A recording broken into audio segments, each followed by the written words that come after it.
Saturday morning flights in. It's not morning, you drongo. It's evening.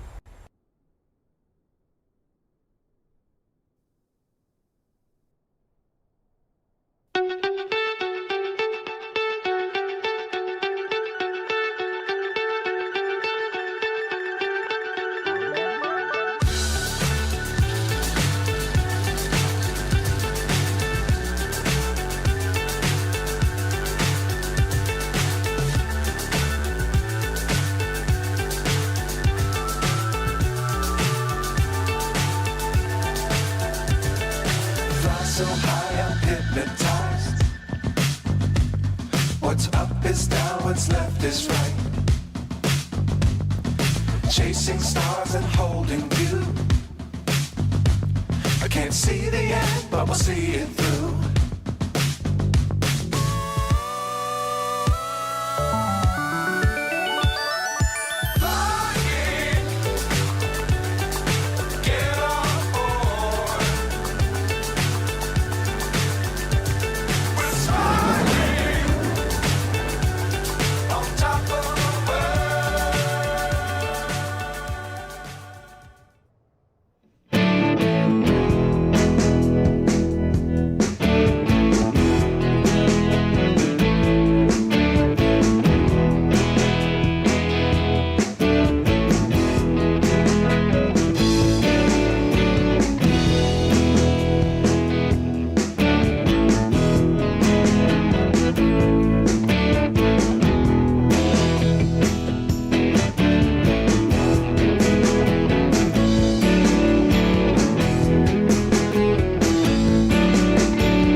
Good evening, good day, and good night.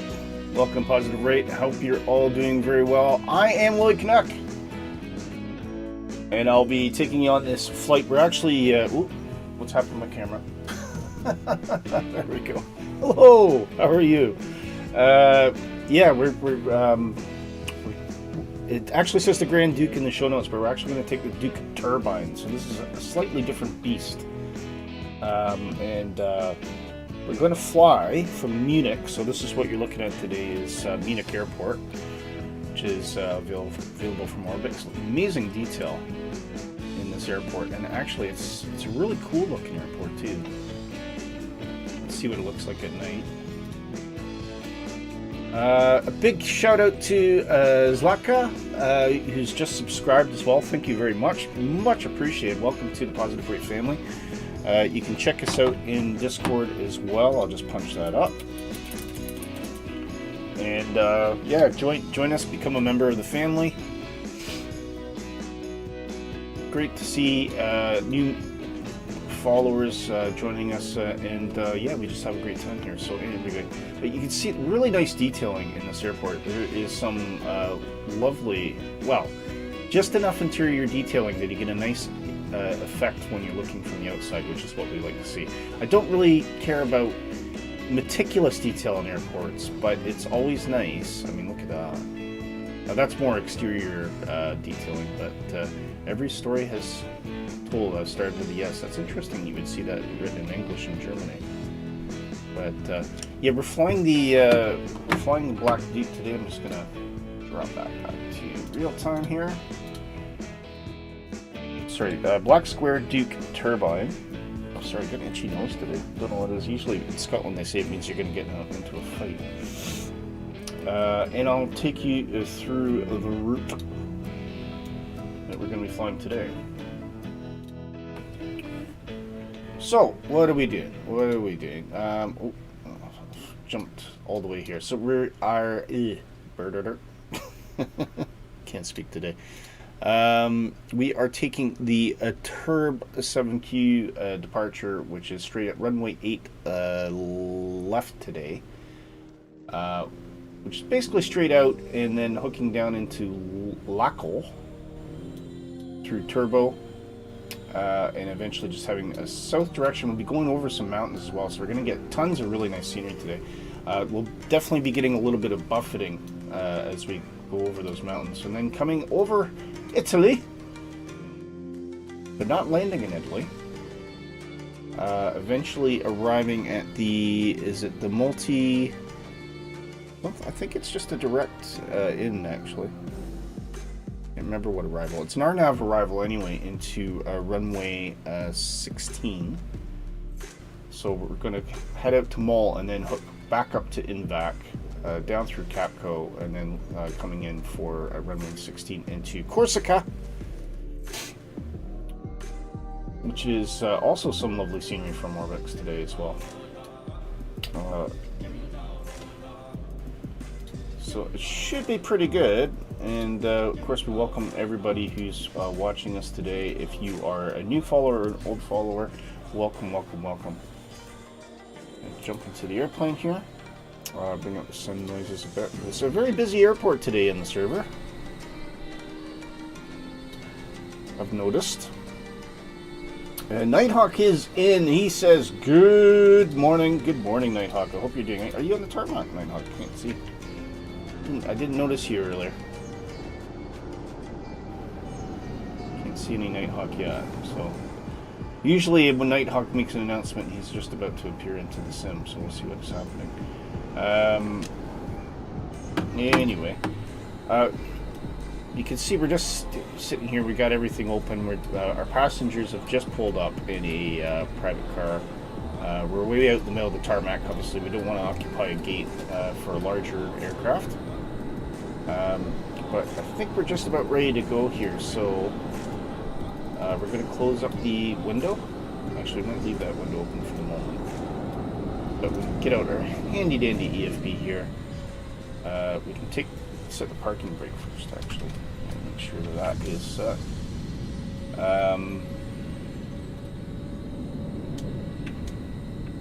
Yeah, parking brake is now set. That's fine. So we can take off our wheel chocks, pitot covers, leave the external power on just for the moment. And is there anything else?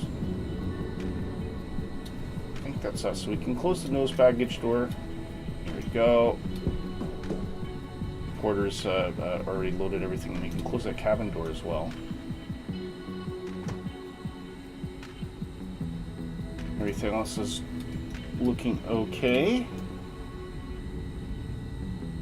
As mentioned, I'll just leave that window open for the moment. Now, our altitude today is super, super high. It's given us a assigned altitude of 27,000, which is definitely pushing the limits of this particular airplane.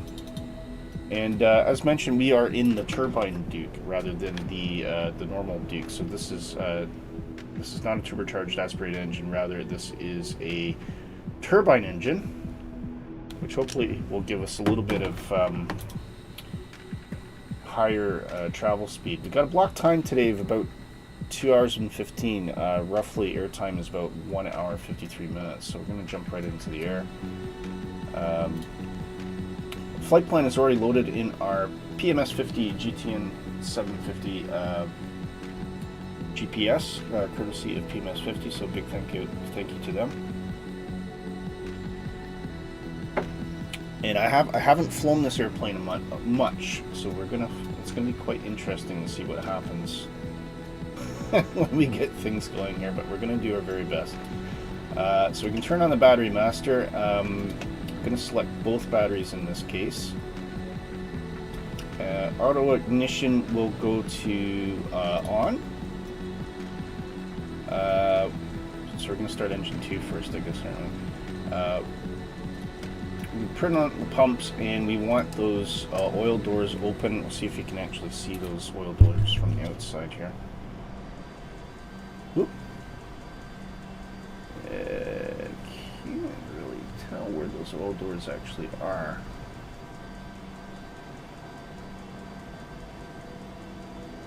I think it might be those guys there. I think.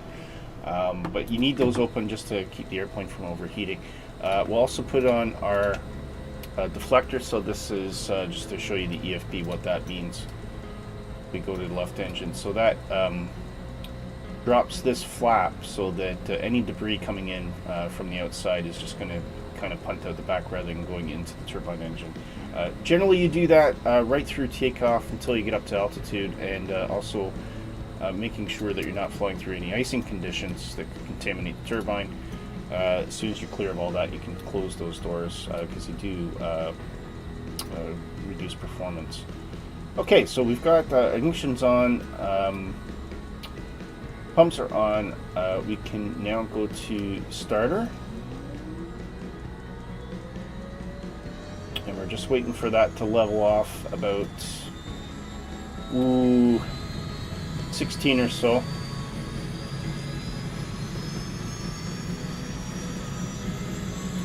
We'll level out.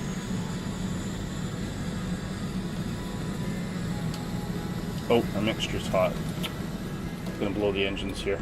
Alright, turn that off, turn that off. I didn't realize my mixture was already set to full. Alright, so we're going to turn that starter off for the moment. Yeah, that's why we're getting all sorts of master cautions. Now we got to check that we're not damaged the engine in the process of doing that. Yeah, we have blown the engine. So you can see that engine condition is 0. We've absolutely fried that engine. This is the difference with the turbine. You got to do these things properly. I was wondering why I was spooling up so quick here. Okay, so through the magic of simulation, we've magically repaired that engine, as opposed to having to tell our passengers, actually, I've made a mistake. You're going to have to get out the airplane and come back in a couple days' time. Or however long it would take to do an engine. So let's try again. Put that starter on. Okay, what we're watching here is for that to level off about 16 or so.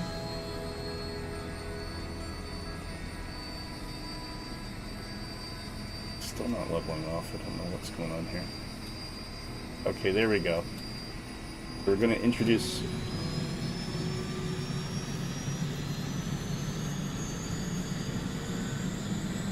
our fuel. Hopefully we should be okay here. We'll just do a quick check. Are we causing any problems with the right engine? No, we're not. It's fine. So that's it. We've done that properly. We'll see our ITT will be climbing up, and eventually it should start calming down a bit. Avionics are now coming to life here. Okay, we can turn that starter off and turn on our generator. And ignition can go to auto. It's getting a bit loud here, so I'm just going to close that. Close that window. Right, next thing is we are going to do the same with the left engine. So let's ignition go on, wing pump was on, and starter.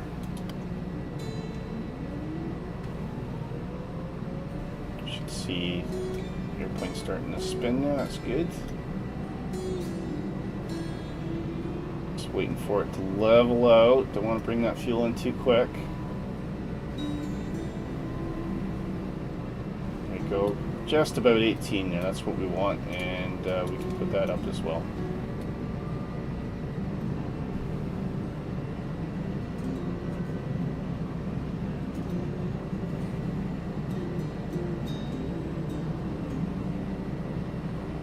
It's looking good. Turn that starter off.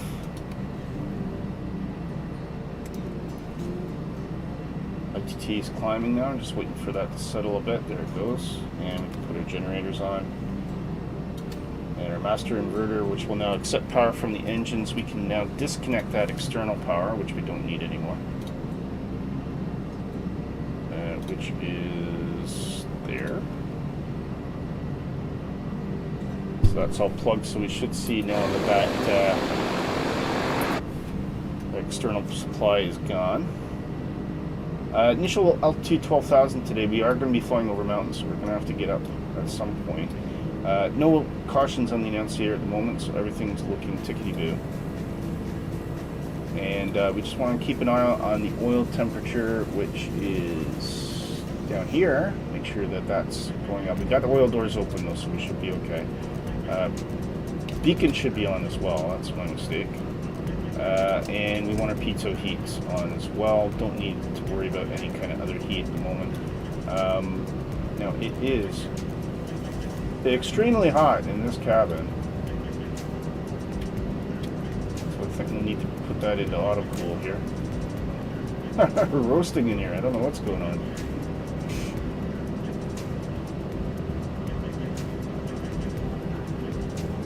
Maybe I better open that window.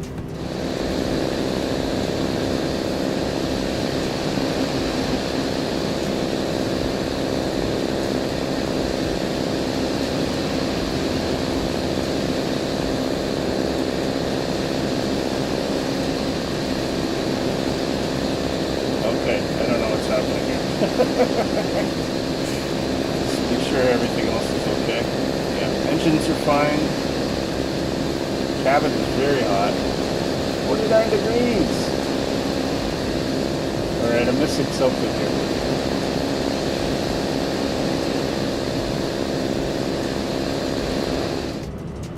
Definitely missing something here. That's we'd be cooking at this point.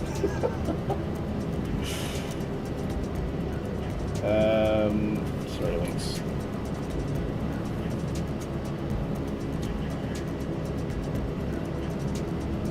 I don't know why that was pulled out. Pressurization error.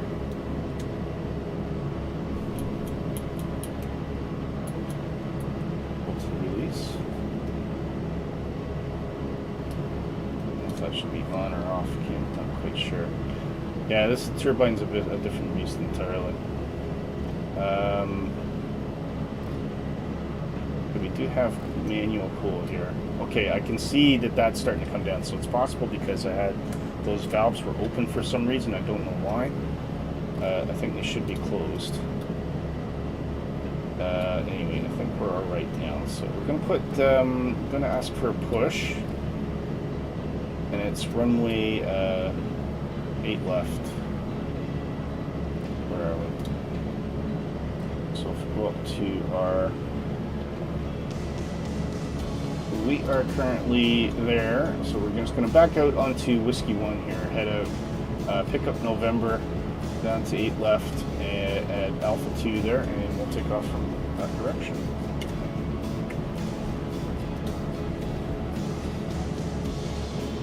Okay.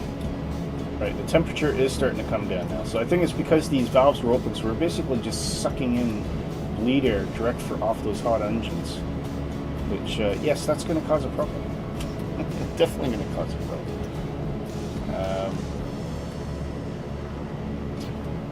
Right. So push back, please, and we want to go back to Whiskey 1 here, so let's see. Stand by. Which is, I think that's Whiskey 1 there, isn't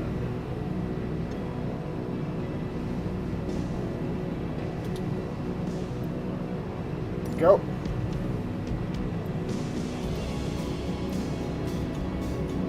Just waiting for him to get ready. All our passengers are ready to go. I think, that must be you, Nighthawk, is it? So Nighthawk is picked on a very appropriate aircraft today. It's the TBM 930, which is a very, very good match to the Duke turbine, actually. Standing by for pushback. Okay, thank you. Can you push us to Whiskey 1? Whiskey 1 nose to the left, please, sir. Okay, clear for push start. Please release parking brake. Parking brakes released. Commencing pushback. You can start the engine sequence. You're the TBN off the nose, yeah, I just saw you. Perfect.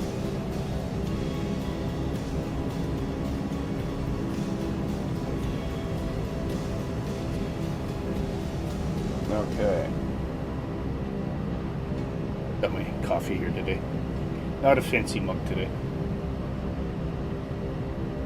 I think it's something, was it something the carrot from Aldi? I think that's the mug I got. Kevin the Carrot? Is it? Kevin the Carrot.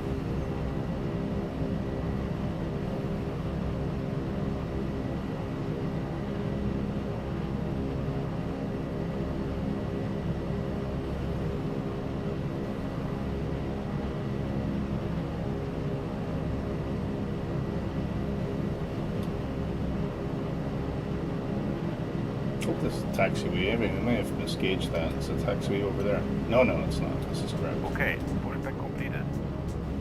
Please set your parking brake. Parking brakes are set.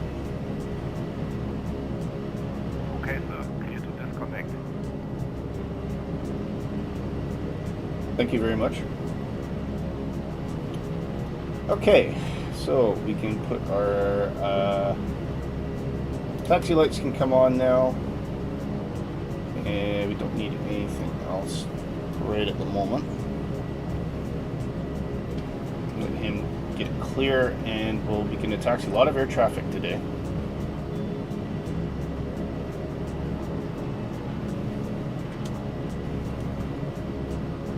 Don't need much power with this thing. It just likes to go on its own. So just do a quick brake check here. Everything's looking good. Control surfaces are okay. Oh, we've got an incoming airplane, so we're gonna have to wait. I'm hoping he's gonna take this turn off here.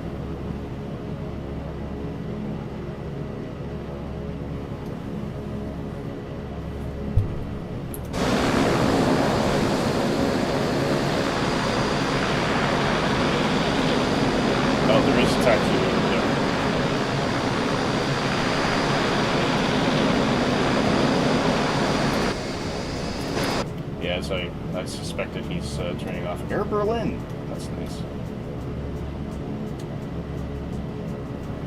So let's get ourselves over to the correct taxiway there.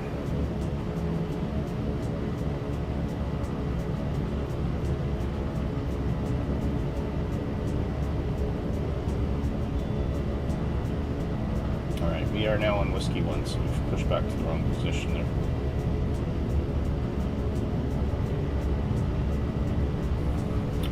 While we're thinking about it, we can set our flaps into our takeoff configuration. We've got our heading set for 080, which is the runway heading.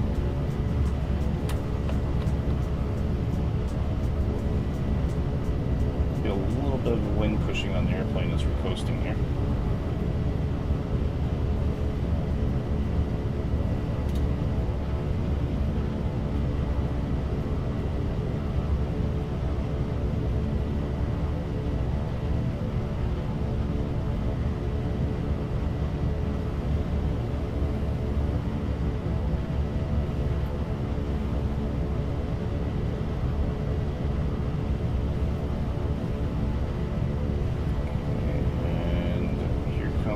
Turn off for November, which we need.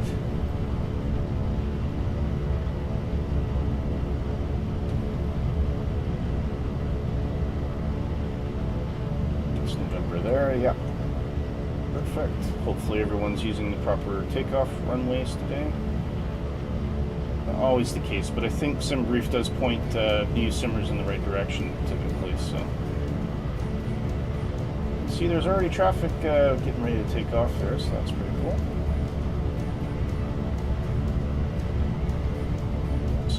737, 800 getting ready to go.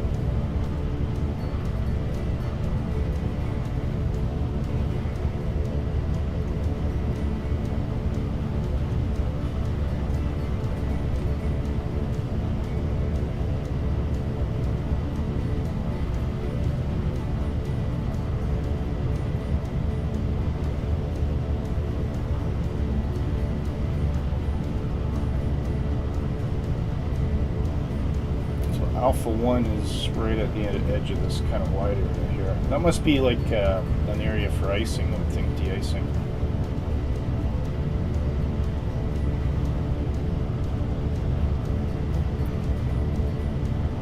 I think this should be our turnoff for Alpha 1 coming up, hopefully.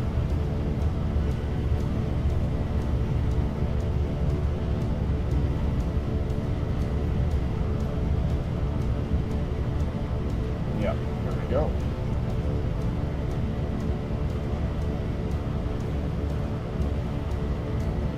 It looks like we might have some incoming airplanes, so we're gonna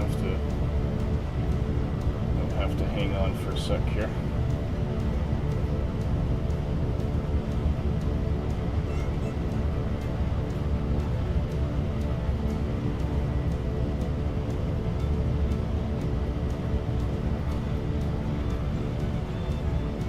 very busy in the North Europe skies over Germany today.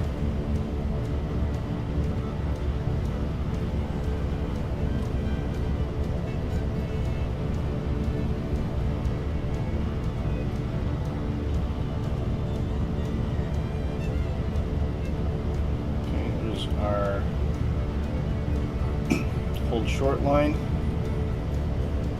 Bring the airplane to a nice stop there.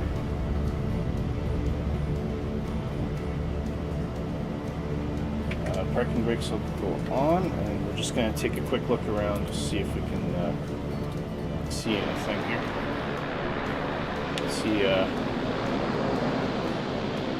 okay, it doesn't look like we have any inbound traffic, so we should be good to go.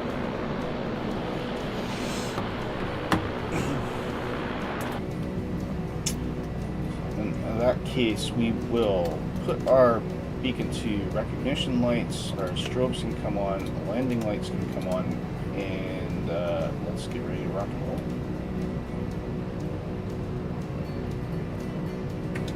roll. Brakes are off.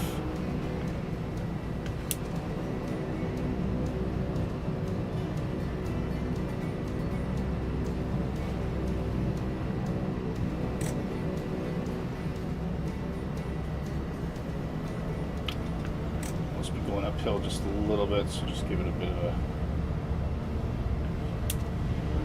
bit of a kick.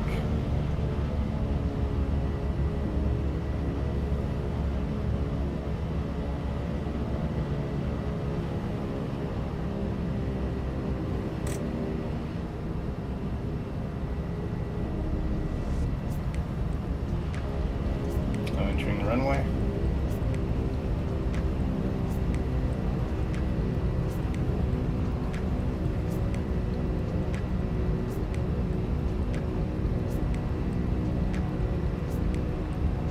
Okay.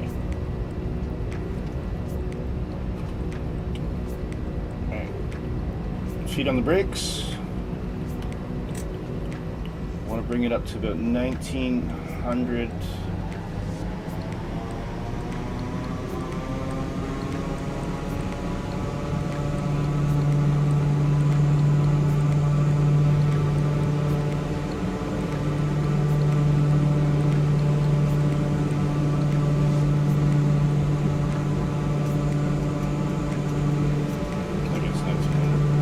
Should be good takeoff power, so we'll go with that.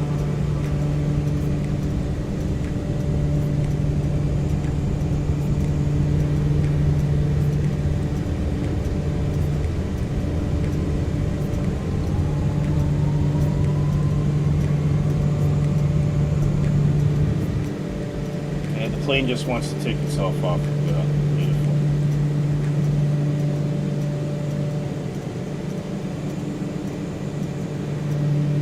Bit of down trim just to keep things level.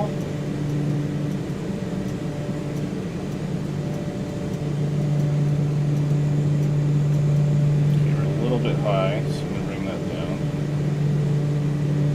Like we wanted to be about 1100 by the looks of it. I got that wrong. So.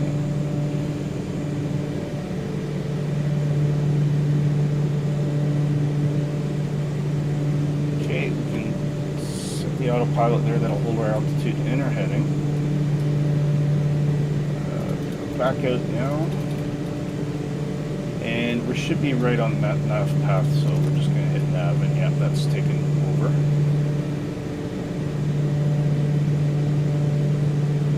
And we are getting exceeded specials from this now.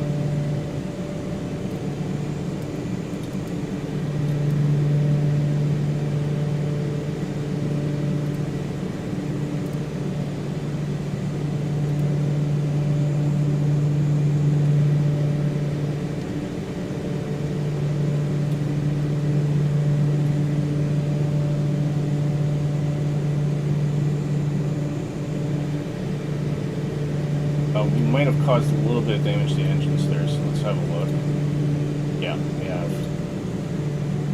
You can see that's put some air wear and tear, so we're going to keep an eye on that. It should stop where it is, but that's because I should have been around maybe 1,000 on the torque there.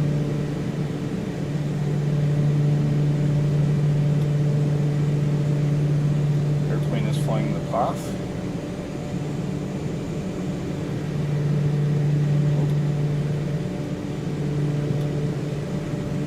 And we're starting to get bumped around already, and we're not even close to the mountains yet. And Jayhawk's in, he says, morning. Hi Jayhawk, how you doing, mate? Hope you're doing well.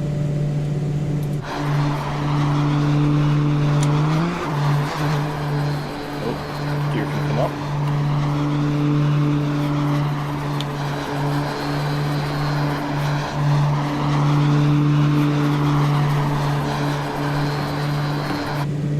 Don't know why. Didn't raise that gear. I don't know why they didn't do that. Anyway, tuck it all away.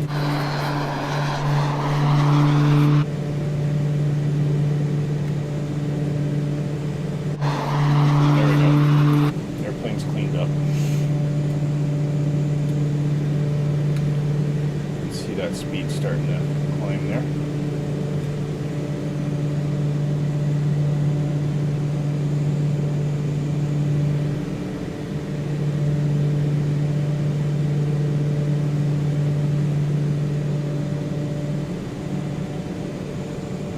It's got relatively clear skies right now, not much in the way of icing conditions.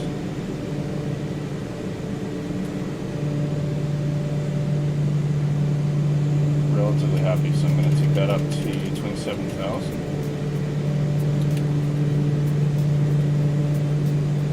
And we're maintaining a nice temperature, about 22 degrees there, so that's looking good. Outside air temperature at the moment is about 10 degrees, so we'll keep it on auto cool just for the time being.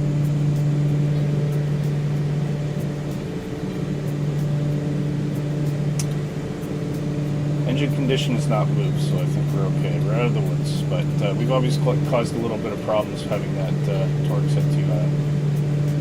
And the ITT, obviously, as a result, has been too high.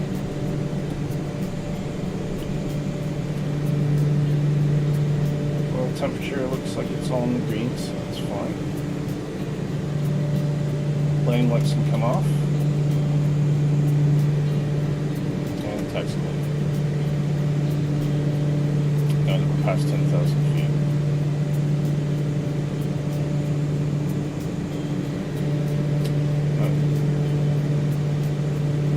Climb speed's not pretty good. We're still holding 150 knots and doing an incredible 2,500 here. It's a little bit nimble, so I'm just going to add a little bit of down trim to the autopilot there. See that vertical speed just coming down ever so much.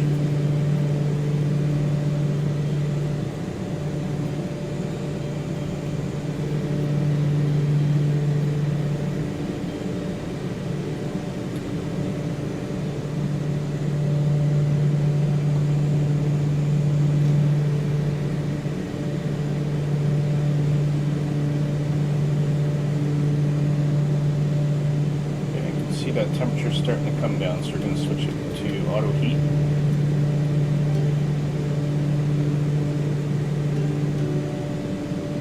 And a little bit further down on the nose.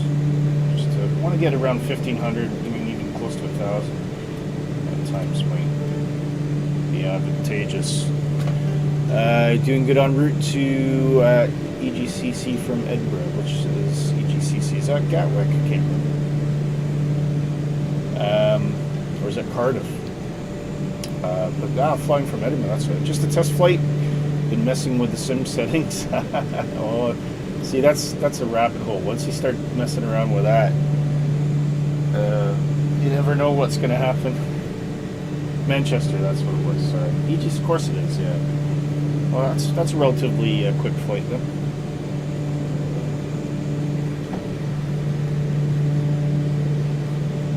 Back out of range here.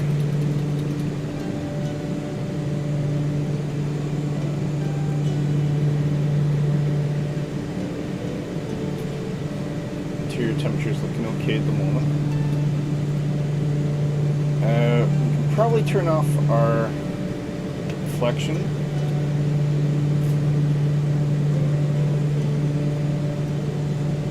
I'll wait till about 16,000 to close those oil doors as well.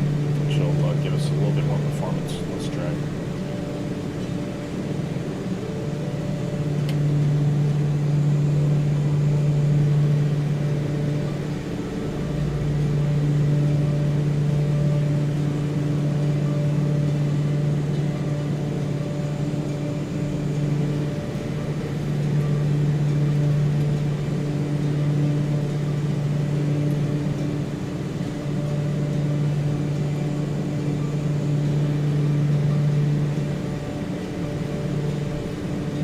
Maintaining 160 indicated on, so even on climb we've got a ground speed of 197 knots. Extraordinary.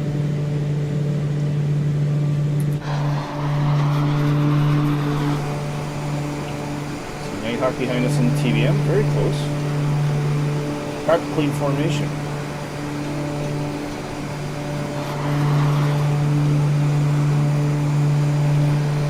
Pass over the farmland of Germany, and as I mentioned, you can see up in the distance we're starting to gain on those mountains, which is why it's important to make sure that you're getting a good altitude in there. I mean, I think 13,000 would probably keep you safe, but Dang. and we got Rui Pedro. Lisbo says subscribe to the channel. Big thank you to Rui. Thank you for subscribing, mate. Do check us out on Discord as well. Become part of the Positive Rate family. And thank you for your sub, mate. Appreciate it.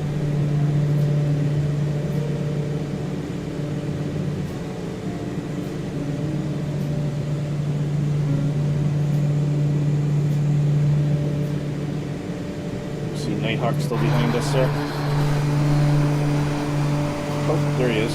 Yep, he's practically on top of us. The interesting if you can hold a formation all the way to Corsica, Nighthawk. I'm not expecting you to.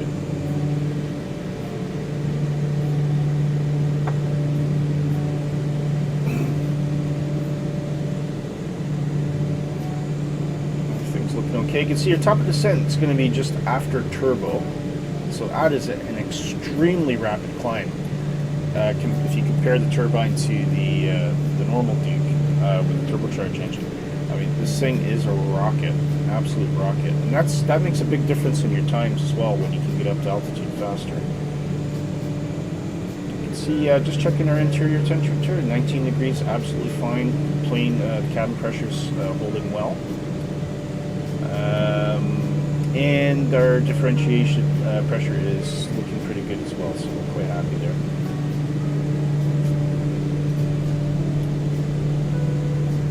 Do you have a traffic warning? And that will likely be because we've got Nighthawk behind us. The airplane doesn't do anything with that traffic though. It's simply just an advisory. So it doesn't do, you know, your more sophisticated airliners will actually start climbing the plane or dropping the plane depending on what the situation is. Let's put our heading bug up to the nose again.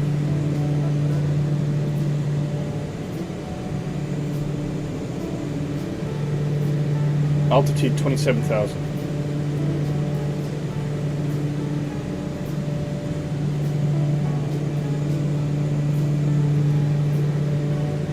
Just going to drop that a little bit more. As we're getting higher, we can reduce our ascent to about just over 1,000. I think we should do. You want to keep that speed up. You don't want to drop it too much because that actually can impact the cabin pressure as well if the airplane's not getting enough air into the engine.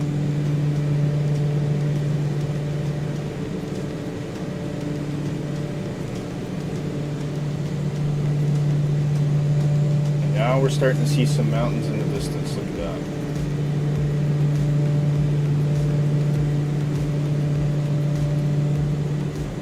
So we got some news, of course, of cruise altitude, so hang in there once we get up to cruising height. I'll take you through some of the flight sim news happening this week, and there's a couple big announcements. Having said that, I'm sure a lot of you have already heard a lot of it, but we'll go through anything that's happening today. There is an airport that's been announced too, which I'm extremely excited about, because it's an airport that I've personally flown into a lot in real life through the course of my work.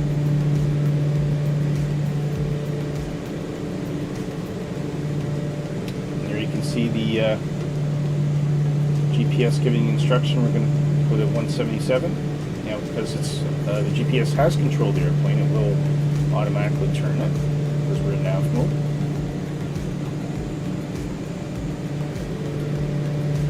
And that's great, because that means we can just take in the sights while the airplane is keeping us en route.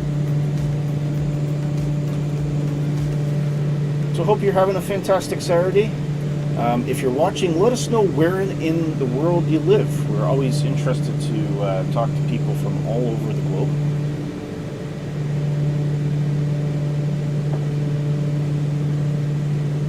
I myself, Willie Canuck, I am originally from Canada, but I live in Scotland.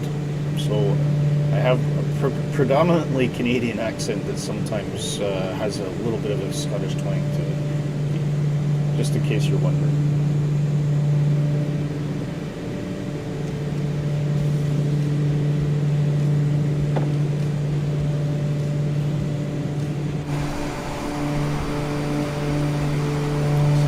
Still climbing there. That gives you a really good look at the mountains.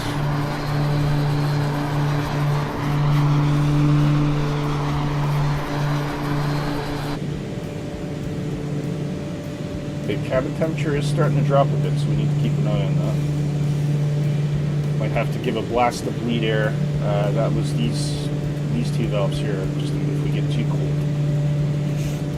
You just gotta remember to turn them off again once on. And you might see this flashing little green light over here. This is a carbon monoxide detector. So if the CO2 gets, or not the CO2, the carbon monoxide gets too big in the cockpit, the valves start to tone. It means you need to do something about it, and I believe that the correct answer is basically open vents.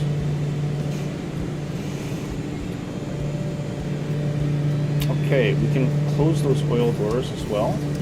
We will get warning lights on for that probably, but that seems just to be a thing that we do. Left ignition recognition's on, all right. Don't want that. Forgot to turn off our ignition.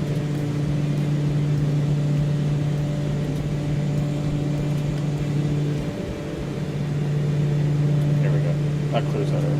It was on auto, so it should be okay. So, as mentioned, we are getting warning lights for the oil doors being closed, but that's just the aircraft reminding you that they need to be open when you get down to lower temperature.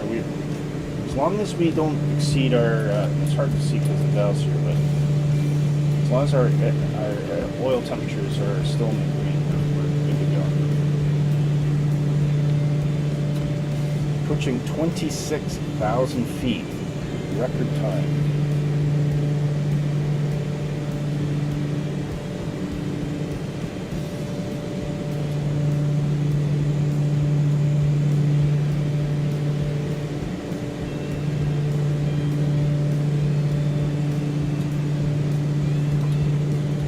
Engine condition still the same on both engines, so we're good there.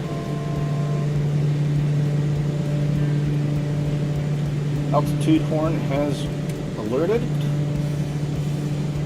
800 feet to go. Absolutely incredible speedy climb turbine made. And then it's on Corsica. And as mentioned, once we get over these mountains, there should be see a bit of moving and shaking about as that turbulent air from the mountains comes up right up to altitude. It should impact us even at this height. And I've seen it in real life as well. You know, we were flying at, I don't know, 36,000 or whatever when I was on the way to Zante. And sure enough, as soon as you get over the mountains, you start to get a bit of jostling. My wife hates it because I always say, tell the kids to put their seatbelts on. She's like, why? I mean, the plane's dead smooth. And then, usually within a minute or two it starts bouncing up and down. My wife thinks I'm a smart ass. That's the problem. So, Jayhawk, since you're playing with your settings, what intrigued you to do that? Just took a notion?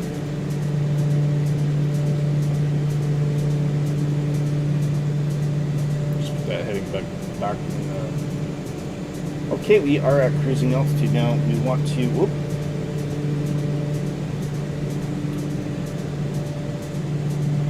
What we want to do now is just trim off our RPM a bit.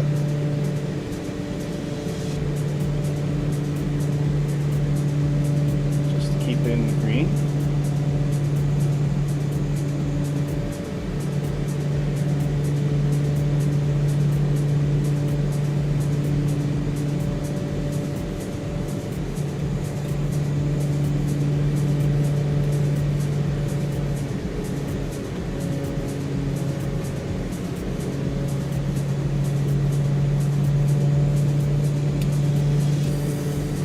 See the airplane starting to climb, so we'll keep that. Want to make sure we get. Don't want to really bust through that 200. You want to keep it just underneath. So keep an eye on that for the moment. Once we're happy that we've settled into our cruise, we'll do some news. Actually, we're going to take a quick break and we'll do some news.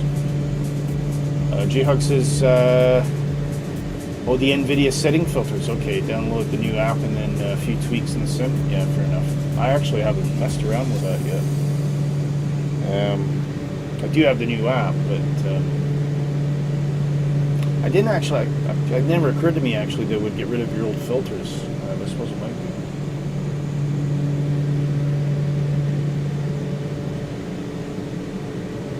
Okay, everything's in the green. Happy there.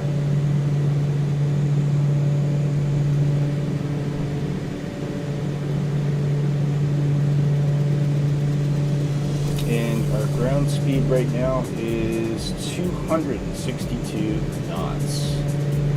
Absolutely flying. We do have a headwind, and that's making a difference. We got 21 knot headwind. If not for that, we're probably pushing around 280, 290. Speed, I am currently just over 180 indicated.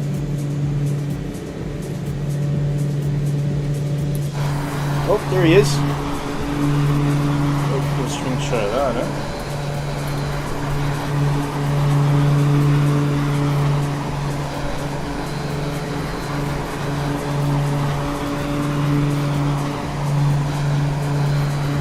That's cool.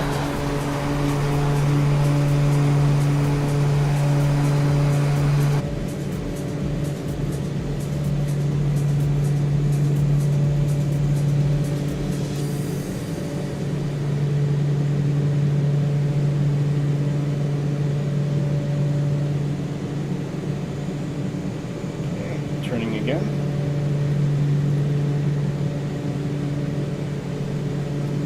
And definitely starting to see some of that buffeting from the mountains hitting us now. Alright, I will be right back with you guys, and as soon as I do, we'll get the news.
you guys.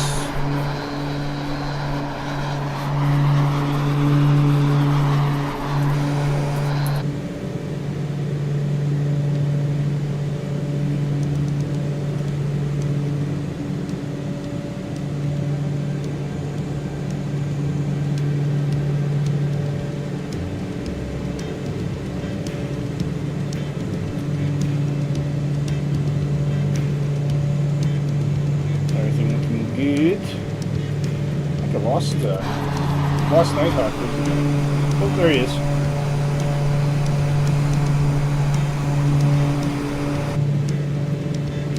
Getting some truly impressive scenery as we come over the mountains into Italy.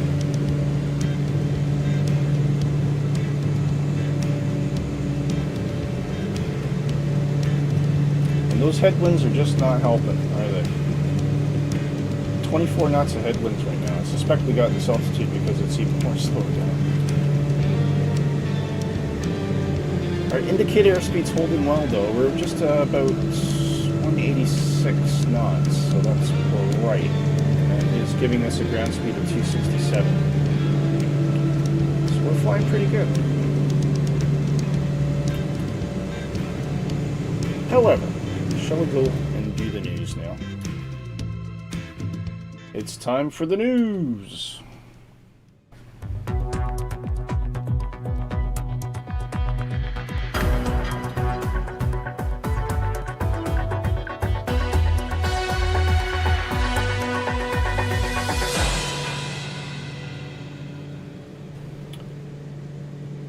Right, a few things to talk about today. Asobo, this is probably the biggest thing that's happened, has released World Update 18 and Local Legend 19.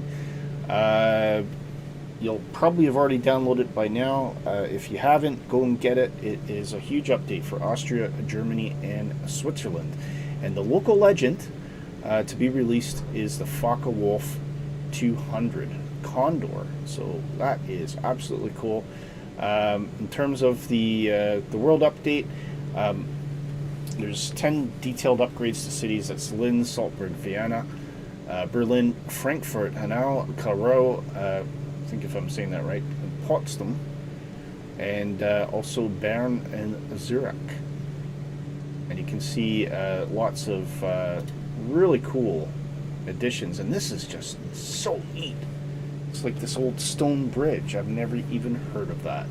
I'd love to go check that out. That is really cool, and you can see some of the details on the cities here is absolutely fantastic. So that is now available in the marketplace, or if you go to your if you've downloaded the update in the past and you want to get the update, you can go to your content manager and you'll see an update available for you in there. Next, IIDB has released. Now this is a new manufacturing company for flight sim hardware, and I can't believe it's been all these years and this is the first that we've actually seen this, but this is very exciting. They've created a tiller. What's a tiller? So this is the actual thing that you use to steer the nose wheel on the aircraft when you're on the ground, and they've actually created one, and it's an Airbus style. I dare say it'll work for any airplane. But certainly Airbus cockpit builders will be absolutely excited about this. And yeah, that is now out, and it looks really good quality too. And I love this pedal disconnect, which is I think it's something to do with disengaging the rudder control when you're using the tiller, so you don't actually override it. But either way, it's slick, and this is for the first time I've ever seen it. I mean, if anybody's ever seen one, you can point it out, but I've never even heard of a hardware company doing a tiller control before. But this is very exciting, and really increases the authenticity if you are a cockpit builder or you just want to add some additional control, particularly for ground control for airplanes. Now, it's not cheap. It's coming in at $289 US on their own website. So no, there is a competitor. So there's a Cat 3D Airbus tiller, and there's a 737 tiller, and those are about 348 US and 380 euro respectively. So they're not the first to come out, but I think what they are doing is they're coming in a little bit cheaper than the competition. So yeah, that is really exciting news. So next thing, this is the one I'm particularly excited about. SoFly has announced Cardiff Airport for Microsoft Flight Simulator. Cardiff Airport is it's known for a couple things. First, obviously, the main airport for Wales, which I've flown into quite often. It's also the home of the what's his name from Iron Maiden, the hangar that has Eddie, the 747, as well as it stores in the wintertime. It stores some firefighting airplanes from Buffalo Airways that are on wet lease to Turkey. But this is really great news. It's a small little airport, but it's lovely to be able to see some detail in that airport as well. It is known for its challenging approach just because of being on the coast and the winds that you tend to get when you're coming into it. And it's not particularly long runway either, so you really have to be on the numbers. But yeah, that is really exciting news, and it looks like they're just throwing in tremendous detail here. I'm really, really excited about that because it's an airport I know well in real life.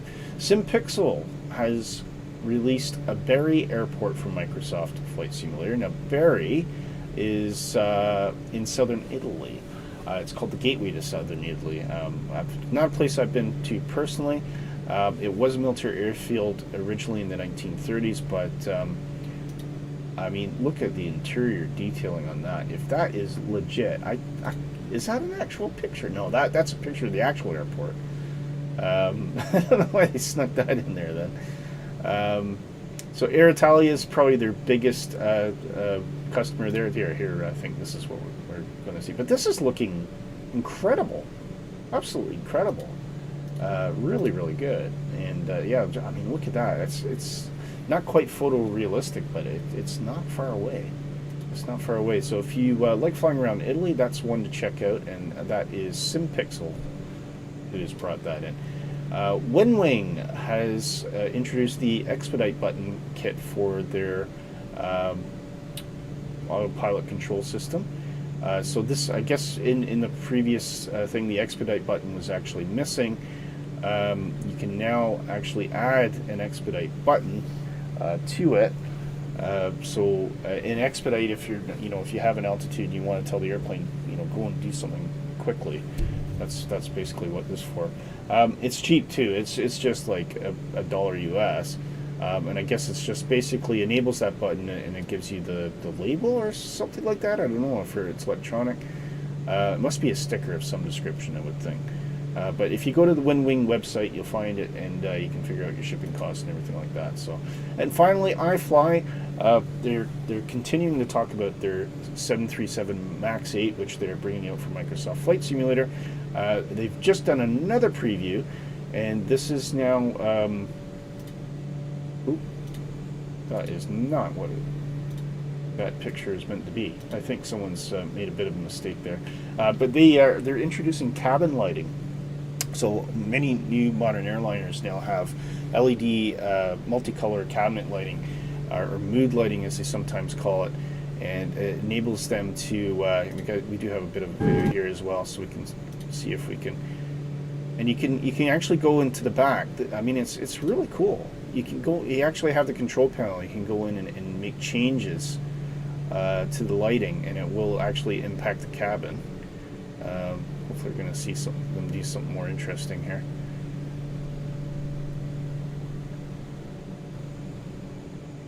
So I guess that's sunrise, and you can change different parts of the cabin as well, which is really, really neat. But that is, I mean, it's exceptional detail. Look at that. Isn't that gorgeous? Really, really something. I don't spend a lot of time in cabins when I'm in Flight Simulator, but when you're up at altitude, it's a great thing to play around with, and you can come back and just pretend that you're also playing the role of the flight attendant and adjusting these things. And you do actually, in transatlantic crossings, you often see them run out like a day cycle. So it starts off kind of like daytime, and then it slowly goes to night, so get everyone to go to sleep, and then eventually it starts coming to sunset again. And apparently things like this actually help people with things like jet lag, because it tricks the body into thinking you're going through a bit of a day cycle. So anyway, that is the news for today. Hope you enjoyed it. We'll get back to our flight.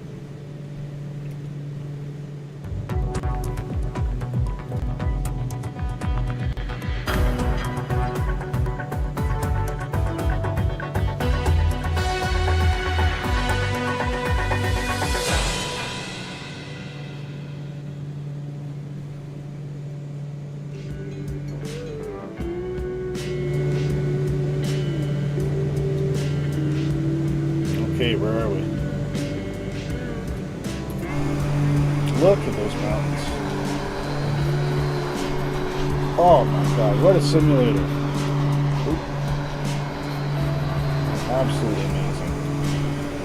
See Nighthawk, he's still back there. I can still just see his wings there. Very, very close. I mean, what else can you say but wow?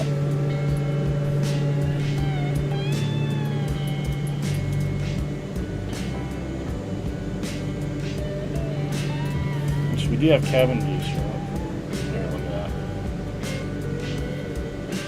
Worst days to be a passenger, eh?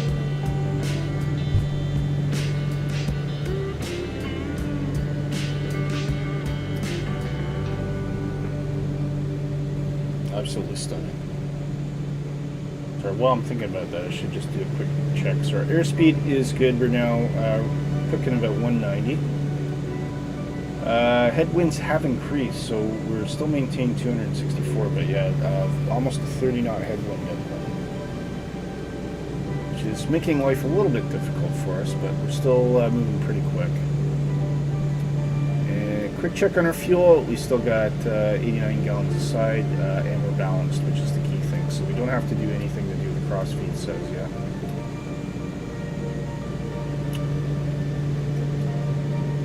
Of course, we can turn off the recognition lights. That's not really required at the moment. Oil temperature is in the green. Happy with that. We can just see the other engine. It's a bit of a bad design. When you've got your throttles and your prop levers up, it's a bit difficult to see what's actually happening. And we can check our engine condition here. Have we done any damage to the engine? Nope, they're still holding at 90%. After a slight mishap on takeoff, running engines too high. But they're fine now. There's nothing happening, so that's fine. Cabin temperature is 4 degrees. That's a problem. So let's pull these bleed valves out and see if we can get that up. We can hopefully just see that temperature jump instantly. But we do have to watch out for our, yeah, you can see that climbing down. We do have to watch out for our carbon monoxide.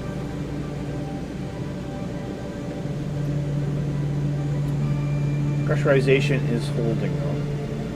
It is somewhat high though, 12,000 feet, but that's to be expected for a small airplane. It's not going to be able to do much better than that. Posted a video, Nighthawk says posted a video in the pub on the Black Square Starship. Oh, okay, we'll have a look at that in a moment. Just trying to warm up the passengers. Apparently they're all frozen to death.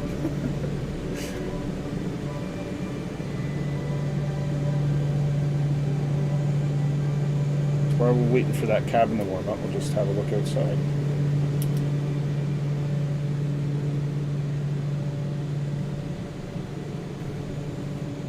This is the GoPro I put on top of the airplane earlier. Mounted to the tail.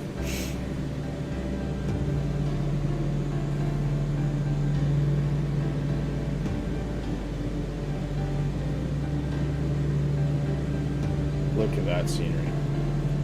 Stunning. Wow. I tell you, it'd be something to be able to walk through those valleys, but I love all these towns down here too. I mean, it must be some existence. Absolutely breathtaking.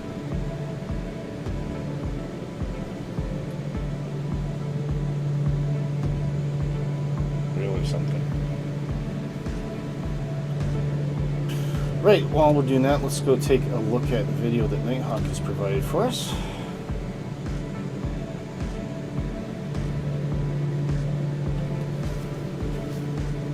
Oh, yes, I have heard about this actually.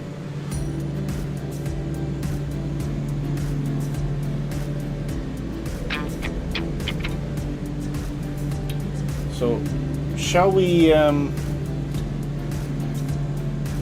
watch the new promo video while we're sitting here in cruise altitude?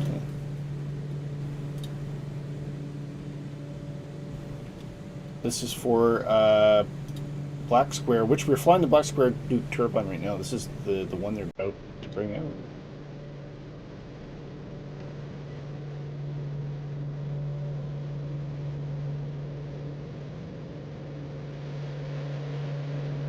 Good choice of music. These promo bidders are getting nuts. Must have splashed a bit of cash to get licensing for that too, no way. Wow, look at that.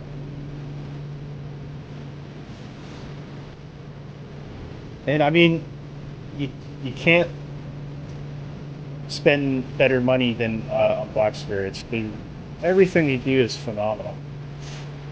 This is looking absolutely amazing. Yeah, we've never had a high fidelity Starship for folks who made the film. It's actually a relatively old plane.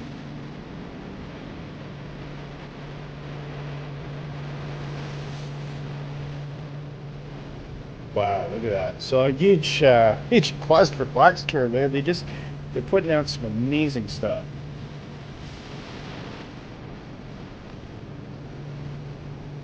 Wow, look at that.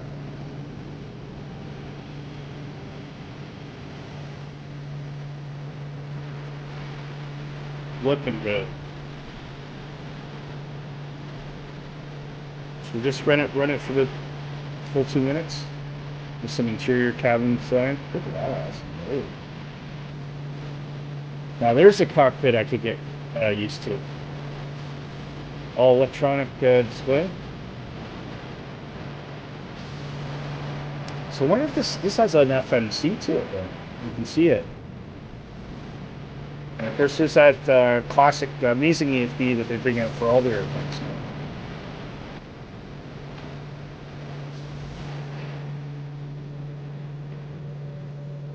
Wow.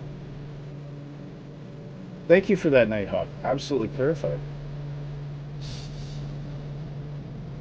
And a good video. Wish I could do things like this.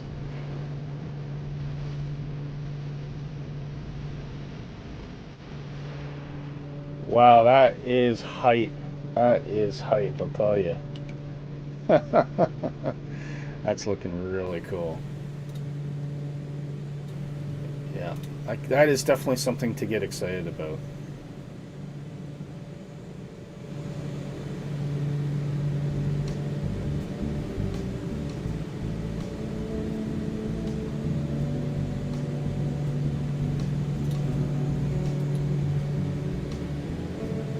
Oh, Nighthawk's gotten in front of us all of a sudden. I'm flying formation behind him without even intending to. That's great. Okay, now we'll start having to think about where we're going to be next. So if we go to, let's go to our flight plan here. Actually, look on the big screen.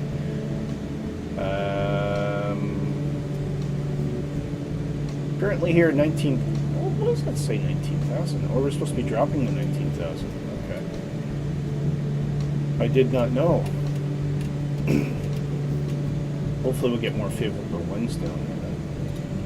I missed that. So there's not a step climb, but a step descent to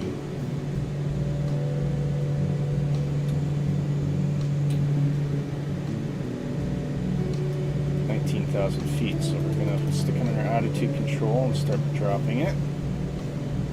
We'll need to bring the engines back a bit.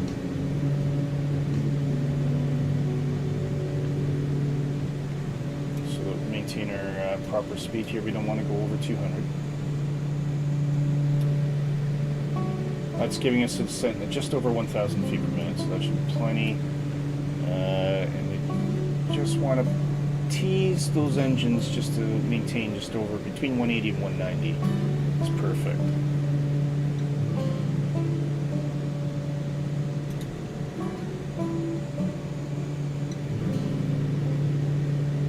So it'll be interesting to see if we drop down to 19,000. I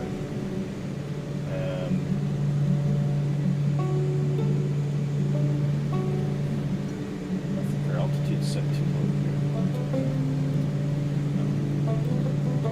So drop that down to 19,000, which gives us a target air pressure inside the cabin of about 6,000 liters.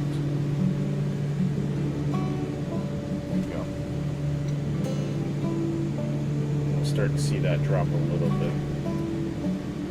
1,000 feet per minute gives the cabin pressure time to adjust as well.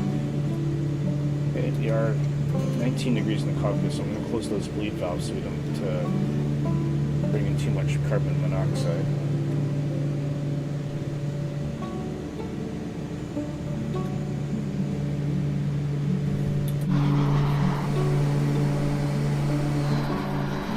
Oh, Boston Rockies ran somewhere.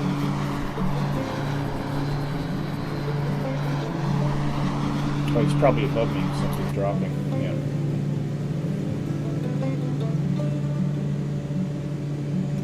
See, those headwinds are starting to come down a bit too, so that's just bring a little bit more engine in there because we're dropping below 180.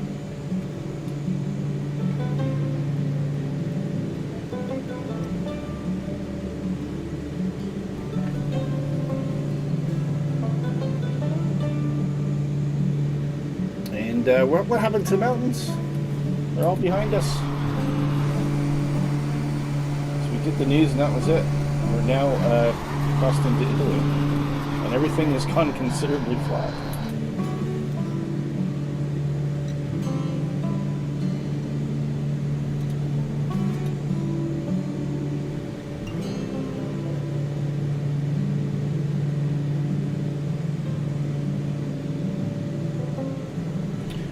Right, so as we look ahead through our flight plan, now that we're correcting our altitude to correct one, so 19,000 are looking for our descent, and that will be just after Elba. So once we're onto Zopta, we're going to be starting the descent there, and we want to be at 13,000 feet at Mole. Once we get into our arrival, 5,000 at Capco, eventually drop into our platform altitude of 2,600, I think. 2,500 feet platform, so just keep an eye on that. So Zopta, so what's our start of descent is, sorry, I just said it, didn't I? Elba. Echo Lima Bravo. Elba. So I'll just leave that there for a moment. And we'll keep an eye on the display for that Elba. That's our top of the sun. And then we'll set for 13,000. Okay, the temperature's starting to drop a bit, as you can see. I can pull those valves just a little bit. Just a little bit of bleed air. Don't want too much.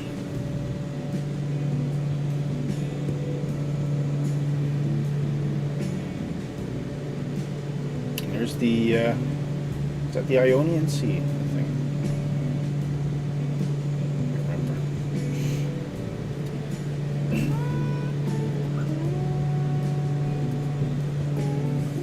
Yeah, that'll be the Ionian Sea, I think.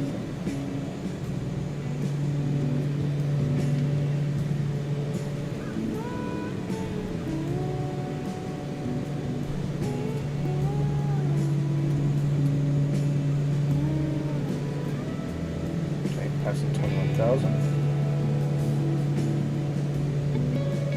Got a good look at our oil temperatures now, and that's looking absolutely fine.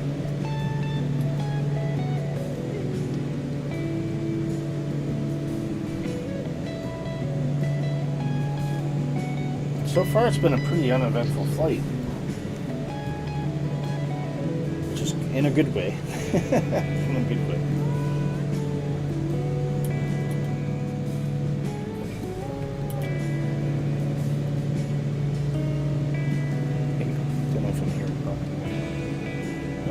Chopping wood outside.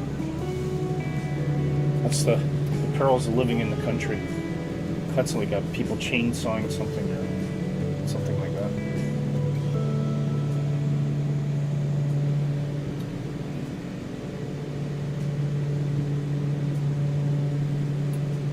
Just look at all that grass. Wow.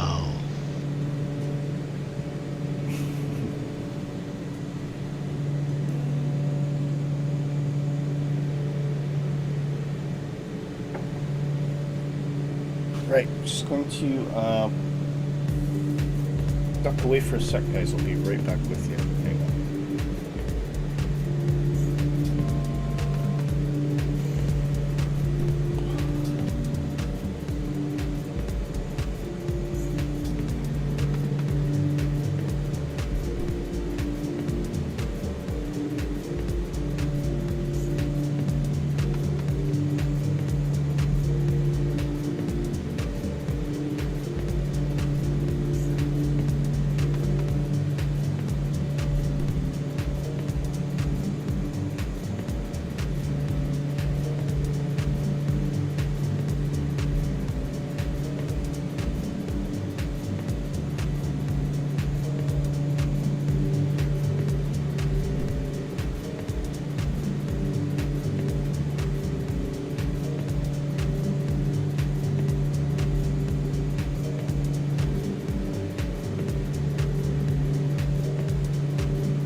Dang.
Ah, oh, is that better? Hi, Jamie. How you doing? Sorry, the whining noise, Nighthawk, was it was an overspeed warning. So sorry, I'm obviously talking on mute. If you go over 200 knots, that's where you get that high-pitched whine. There we go, he says. But I had it before. I was doing a practice flight, and I couldn't figure out for the life of me what was causing the noise. I thought it was maybe carbon monoxide or something, but I've just suddenly realized now. I looked at my indicated airspeed, and I was over 200 there. So yeah, sorry about that.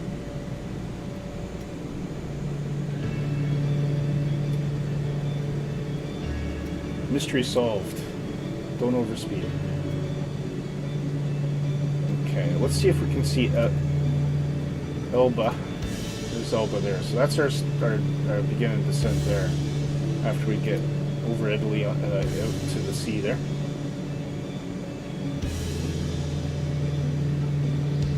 And we're approaching our turn to head towards Corsica.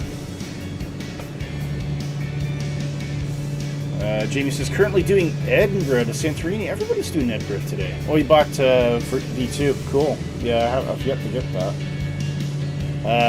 That's funny because J-Hog was earlier. He was doing Edinburgh to Manchester.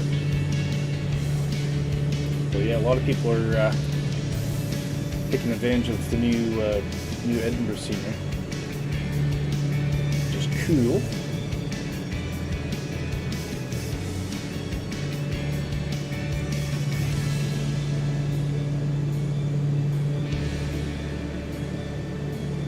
Should be turning shortly.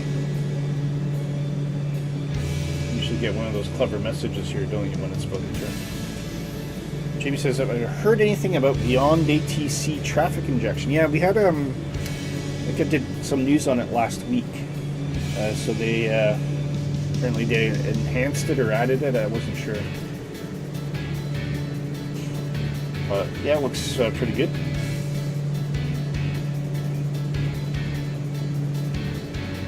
Okay, we are approaching our turn. Should see that airplane start to bank to the right shortly. See if our little message comes up again.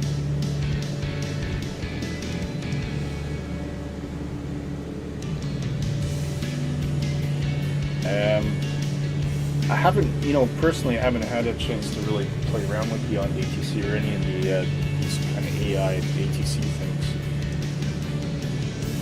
But it looks like a lot of people are really enjoying them.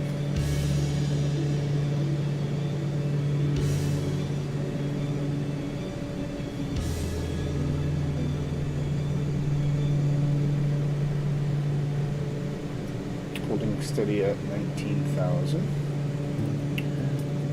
James says, did you see my photos I sent on Discord? Did some spotting at EGPE. Okay. Remind me where EGPE is again. Got away from the BA pilot. Oh, I think, yeah, I did see that. Yeah, it was really cool.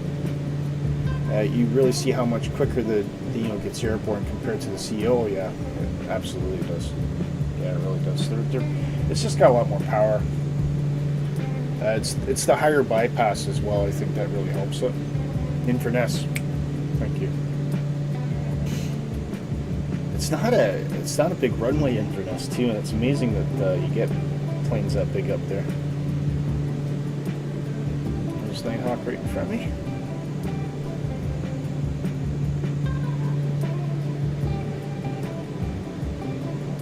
I knew it was somewhere in Scotland, but I just couldn't for the life of me remember.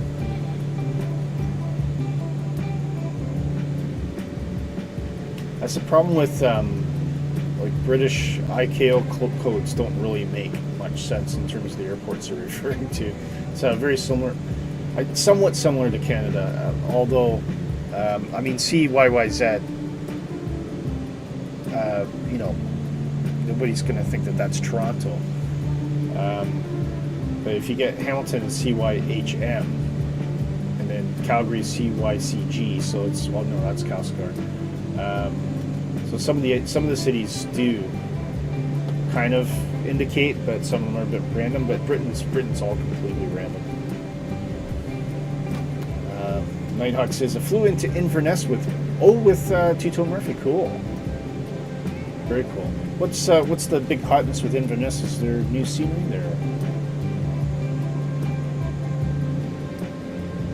Okay, we've made our turn, so I'm just gonna correct that heading bug just in case we have to disengage autopilot, or nav control, I should say. Halifax is, yeah, it's CYHZ. So CYHZ. Just the old UK 2K scenery. Okay. Does the job? Yep. Sure.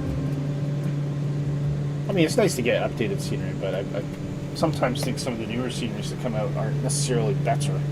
They're maybe just a little bit different, maybe more up to date in some cases. Depends how much the airplane or the airport changes. Obviously, with Edinburgh V2, the airport has changed a little bit, so it does make sense that you'd want to get an update for it.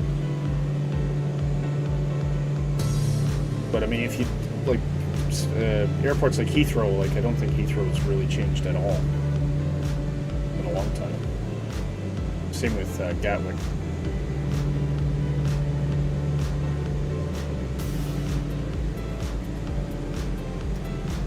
Well, Nighthawk, you are holding perfectly steady there. That's amazing. Or I'm holding perfectly steady. One of the two.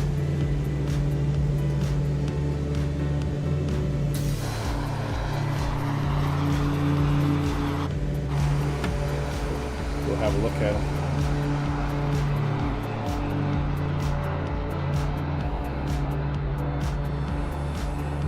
There he is.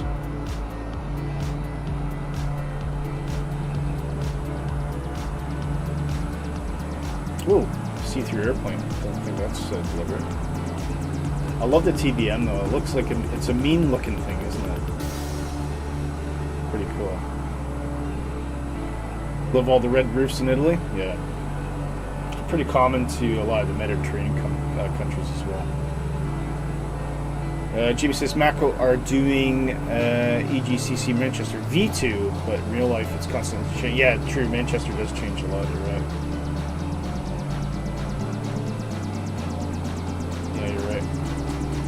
Over the Austrian Alps. Oh, very nice.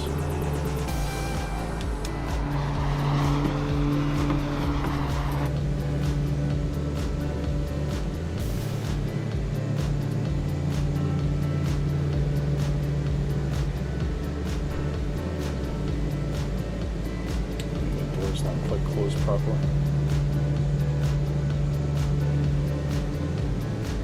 Some more mountains to contend with up here. Well, it's more like hills, I guess, but so we should get a bit more turbulence yet again. Headwinds have dropped, so we're only pushing about 14. Unfortunately, due to our altitude, we're only now ground speed of 240 knots. Estimated time arrival, currently looking at 6 minutes past the hour.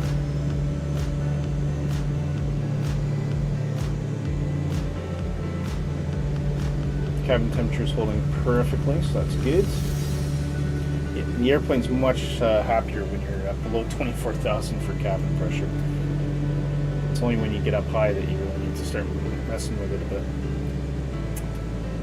4C and Sky, welcome. How are you doing? Great to see you, mate. He says you can see that in the real Duke if you want from Germany, Sardinia. Wow. Good job, you do. Duke is a great plane. It is. It's absolutely fantastic. I love it. It is. I had there was a Duke out on for Flight Simulator 10 years ago, and it was a different studio, but I absolutely fell in love with it. It was such a great plane. It was so well modeled, and I mean, for years with Flight Simulator 2020, we didn't have anything. Then Black Square suddenly came out with this, and when they announced it, I knew Black Square had already done some. Made a name for themselves doing some major upgrades to things like the it was the Cessna Caravan, I think they did, and I was really excited. And then when it came out, big thank you to Justflight for helping us to showcase it as well. I mean, it does not disappoint. It's absolutely fantastic, and of course, if you pair that with the PMS 50 GTN 750 simulation, it's just absolutely really, really great. And you can destroy the engine. You probably missed it earlier, but I did overcook the engine on takeoff a bit, so you can see both my left engine and right engine are only about 90% of perfect, so I'm going to have to get those serviced when we get into Corsica. But a huge welcome to you, 4C. If you haven't already, do hit that subscribe and like for me. But yeah, I mean, I agree 110%. It's such a great plane. It really is. And a great add-on. Jimmy says there was easy out of Glasgow yesterday, had to return. Oh, right. There seems to be a lot of kind of issues coming up lately. Don't know what's going on.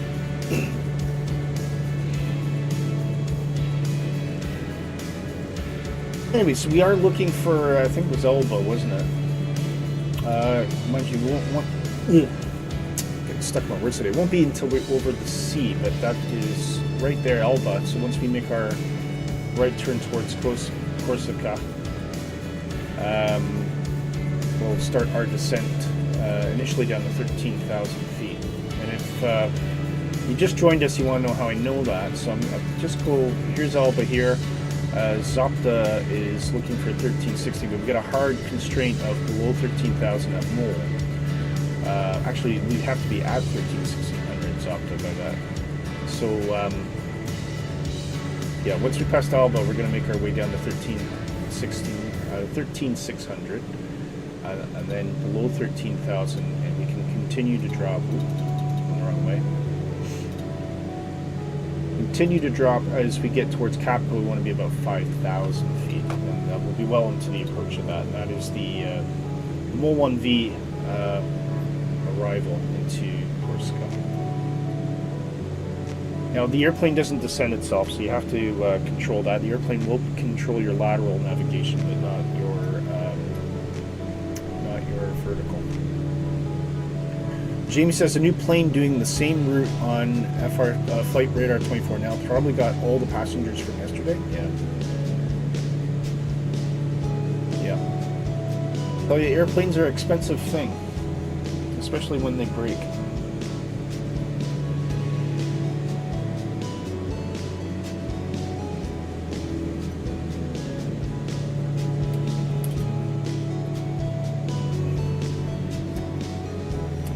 To our belly-mounted GoPro.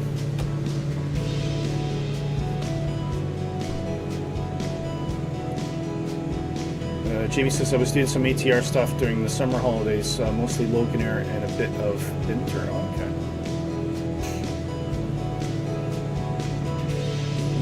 Parking, huh?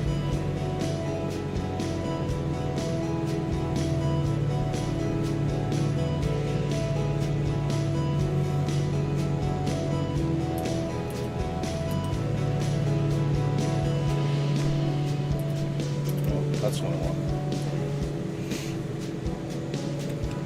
Gives you a great view of the scenery there.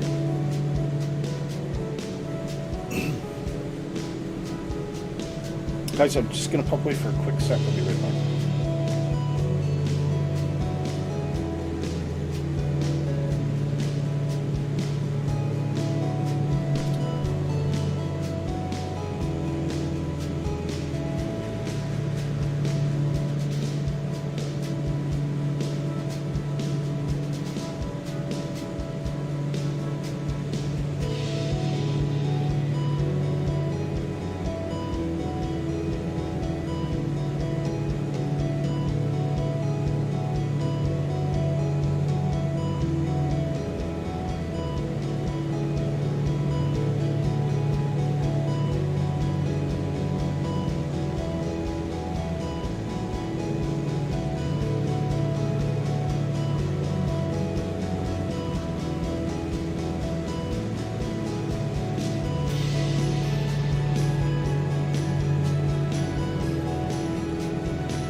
Okay, back with you.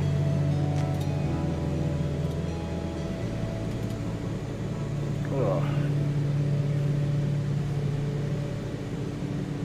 Last little bit of mountains, we'll see if we get some bumping about from the turbulence.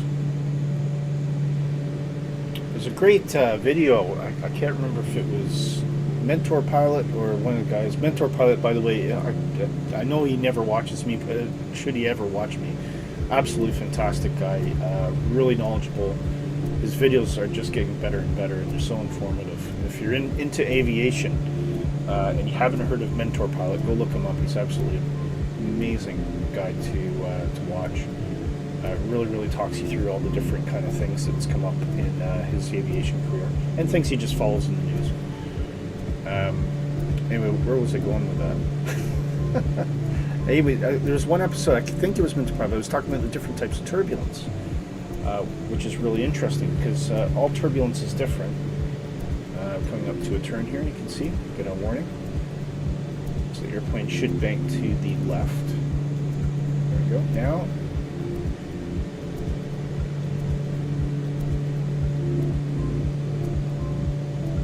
don't think there's much of a course correction. But anyway, yeah, that's all the different kinds of turbulence you get.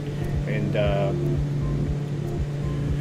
there's mountain turbulence, obviously, you know, weather turbulence, thermal turbulence that you get if you're flying over, especially in a small plane, you notice this. If you're up in the air and you start flying over farmland or cornfields, you start getting rising hot air, and that can cause quite a bumpy ride for you. But he also talked about clear air turbulence, which is completely undetectable and has caused some massive issues for a number of airliners over the years, and it's just a really cool thing. So I think I'm pretty sure it was Mentor Pilots. If you look up Mentor Pilot turbulence, you should find the video. But it's very informative, very interesting, and it's one of the reasons now when I'm over mountains, I do usually expect to get a bit of a jostle. So I think we're just about over them now. Not quite. So it might not happen, but we'll just keep an eye and just see if there's a little bit of bobbing about as we pass over these hills. And the fact that Microsoft Simulator simulates this kind of stuff so well is just great. There you go. See it? Look at that. I mean, that is unparalleled simulation. Absolutely amazing. So it's kind of neat too, because you can predict at times when things are going to get bumpy. There you go, see it? And that is literally just being caused by the terrain down below us. Now, of course, once we get into up ahead, we might start getting some thermal turbulence, and as it could be quite hot down there. We want to I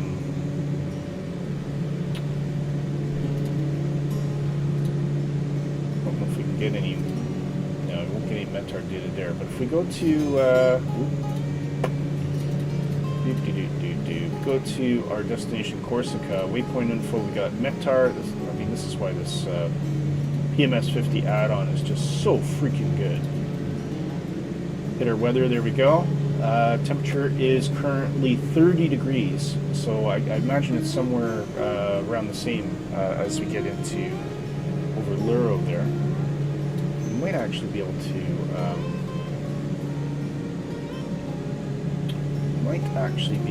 get, alright, that's our weather radar. I don't want to, I think you can do a independent.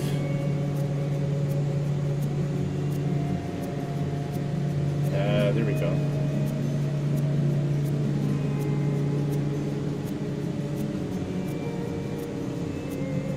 We go Liro, which we're just about to fly over.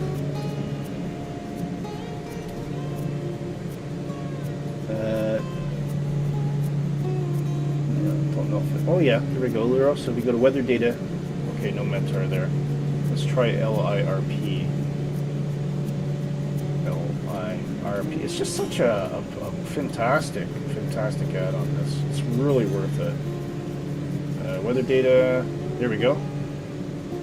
So that is 31 degrees. That's we're just about to pass over it. So this is a really good way to check your ground temperatures, and that upon itself can give you a bit of a prediction in terms of turbulence as well.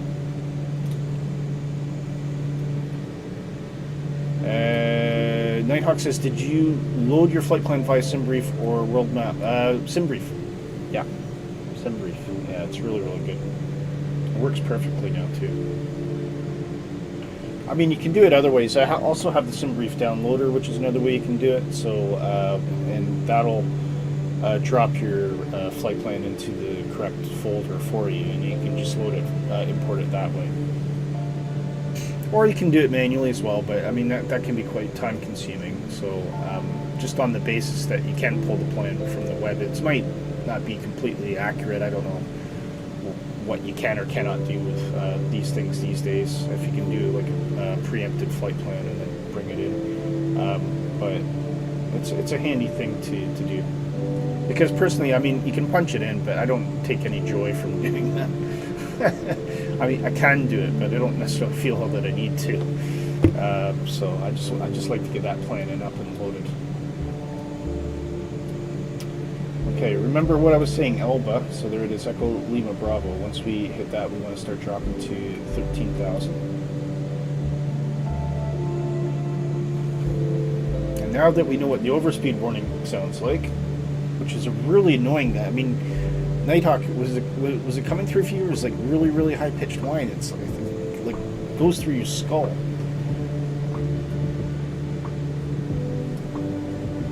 I think it's partly designed, you know, when you think about it. So obviously with these airplanes, they've got it's quite loud and they have noise canceling headphones on. It could partly be just so they can penetrate through those headphones and pilots can hear it if they're overspeeding. Nighthawk says, I had to import the sim brief plan into the little nav map and then convert departure and arrival into waypoints to save it as... Oh, for the TBM. Ah, yeah. Yeah. I mean,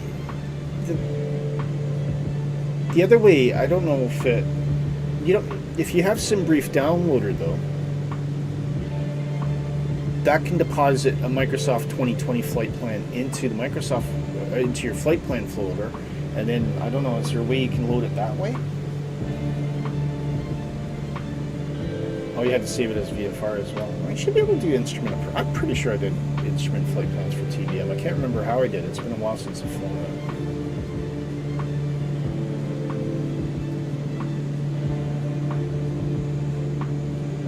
So far, the air is pretty smooth, though. Not seeing too much buffeting, so that's good.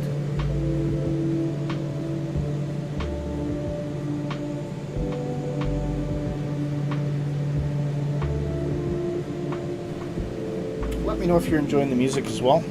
I've made a bit of a decision. Epidemic Sound, unfortunately, was just costing me too much money. Now, I originally went with Epidemic Sound because you do get free music for YouTube, but at the time it wasn't particularly good. But what I've now since discovered is YouTube music is really dramatically improved. And I mean, compared to, I can use that for free on YouTube versus Epidemic Sound, where I'm paying about £16 a month licensing, and just, you know, it's a no-brainer now.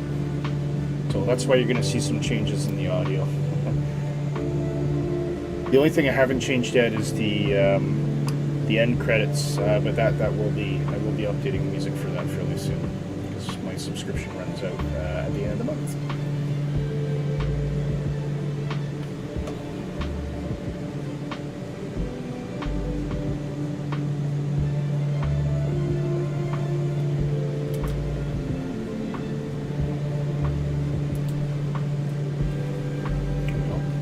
Right beside the pilot. Love the heat plumes that come out of that engine exhaust as well.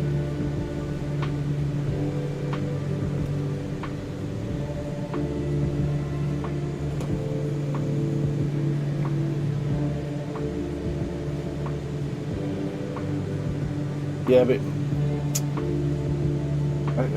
I would think you'd be able to do some brief downloader if you use a MSFS 2020 flight plan. It might be worth trying to do that. I've got a dedicated flight plan folder for the 2020 plans, so... Oh! That gave me a bit of a jolt.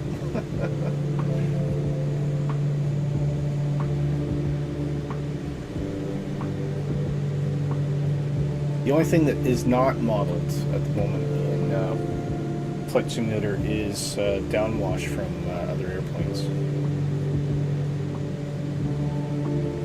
So I don't know if it's something they're looking at for 2020, but it would be pretty cool.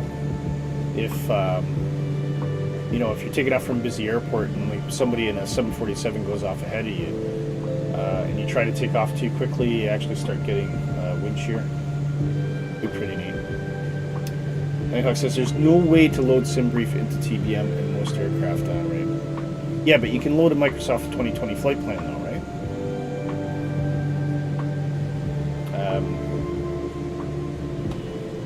It's, yeah, because it is a dedicated GPS system as well, isn't it?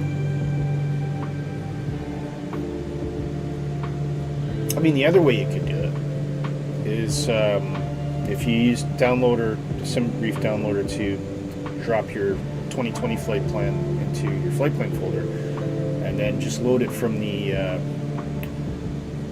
airport selection screen that way. That's one way you could do it, and then at least it would load in with the default flight plan built.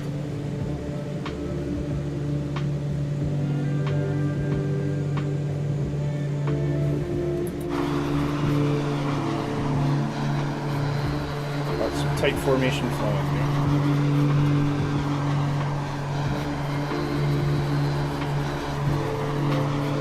Almost over the water. Just about into our final leg. You can see Elba just up ahead of us there. So we'll get that down to 13,000, which is our next altitude, just ready for that.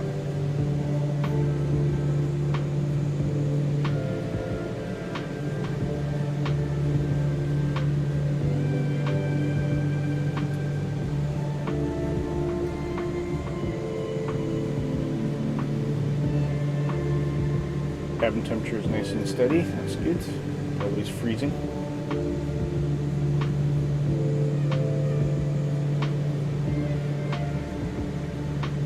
And just gonna do a quick check on our own temperature. That's all looking fine. Yeah.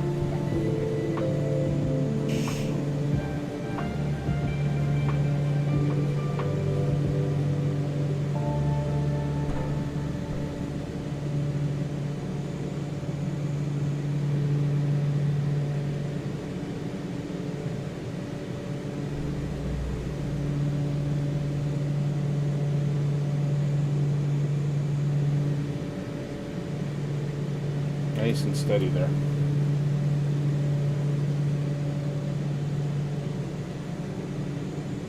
That's the other thing too. We've got these all these lovely weather radar avionics and all these different airplanes we have. It would be perfect and great if 2020 really fixes that from day one. I'm hoping that that's the case. It's possibly one of the things that they had to rebuild. Because it just seems like, I mean, for us as simmers, it seems like a really simple thing, but I suppose just however they've implemented the weather and however they've implemented Flight Simulator, that's just something that's obviously really, really difficult for them to fix. So hopefully 2020 is going to make a big change for that. And actually get proper weather radar. Let's see, is that reflection of strobe lights? Is that my airplane? Is that Nighthawks? I'm just about to kiss your Nighthawk.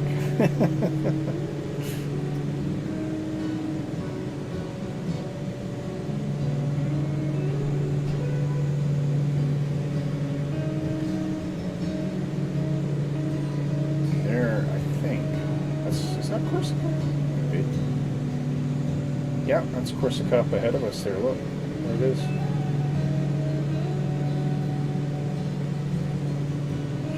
This is our last waypoint before Elba, and it's that point that we were going to begin our descent.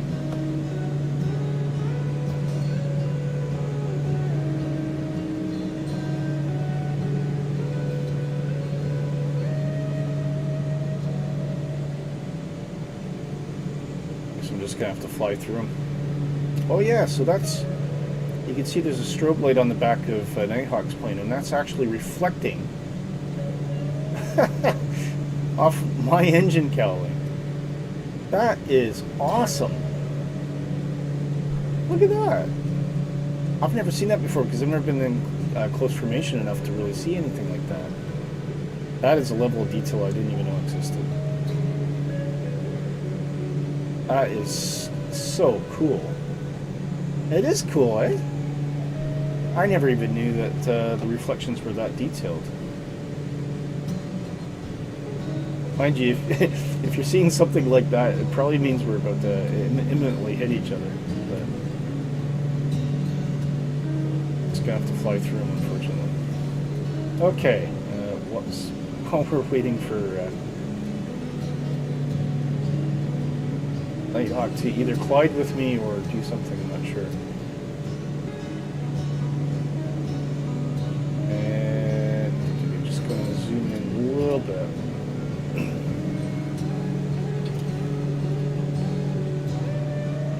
Probably right there. And there is a VOR at Elba as well. So we can go and I think you can find out what that VOR is as well if you click on it. Frequency 114.7. So let's punch that in. 1147. Transfer. There it is. That's pointing at Elba, which is really, really cool.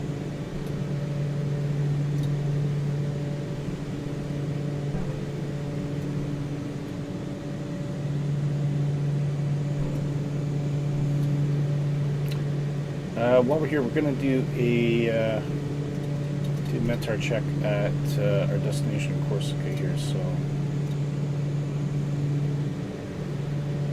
1017 hectopascals. Not kilopascals, but was it kilopascals? Anyway, 1017 is what we want to be set at once we start descending. Currently, we just have it at standard at 1013. So the pressure is obviously a little bit higher there.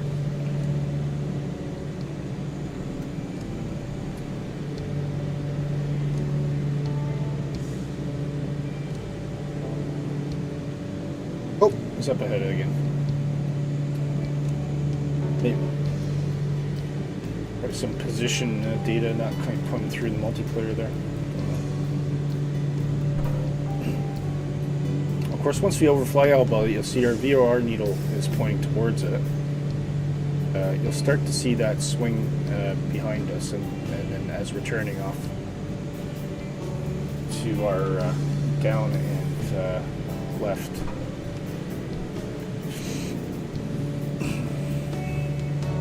Let's try and get my door slamming here. Give me a sec here. Be right back.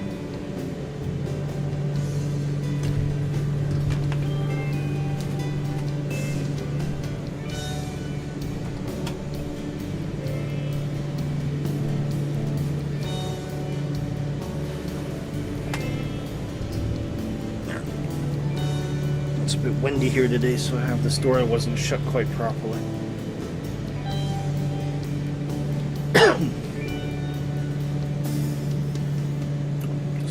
Airbus 330 out there. Lots of traffic in the skies today as we come out over the water. Get some lovely views of the Italian coastline there as we head towards Corsica.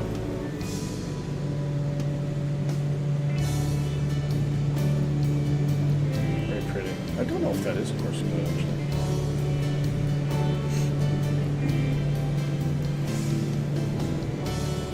No, that's not Corsica. That's, I can't remember what that is. That Santorini or something like that?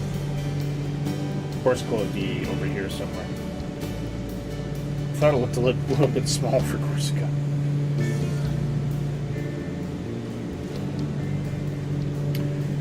So our runway heading on landing, I'm just going to use my course marker as a reference. So we are landing runway 16, which is 160 on the dot. So I'm just going to rotate that to 160, just so we always remember which way the runway is actually pointing.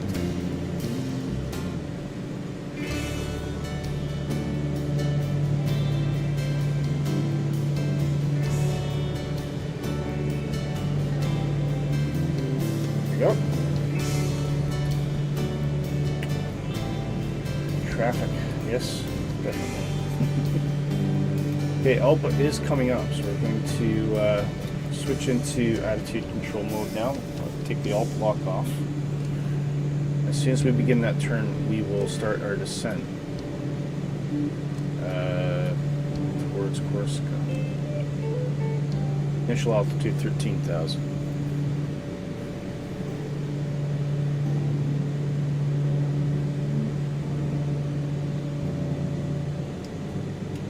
I think it was 13,600, wasn't it?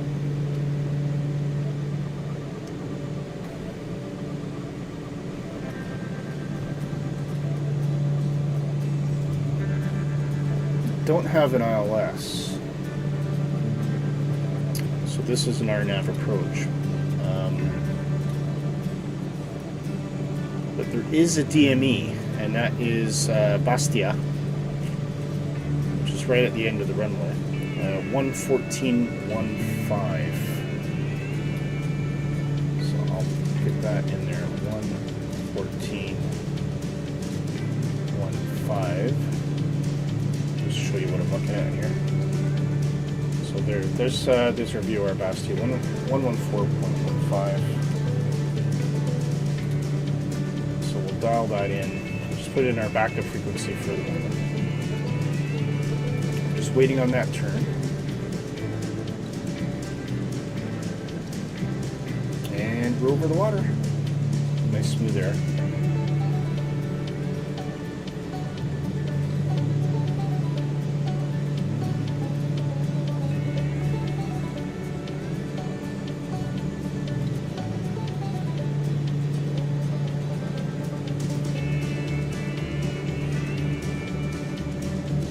That must be Corsica over there, then, is it?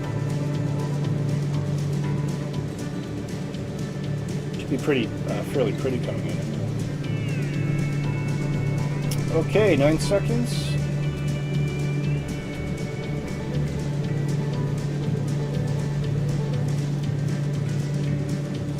Once the airplane initiates the turn, and we will start dropping our nose.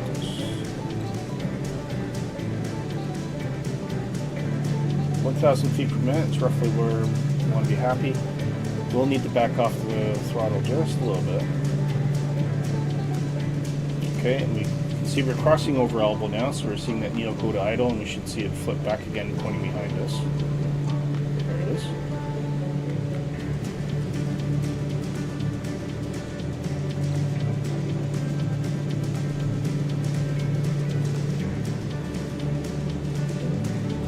Still a little bit less throttle now. Want to go over that 200.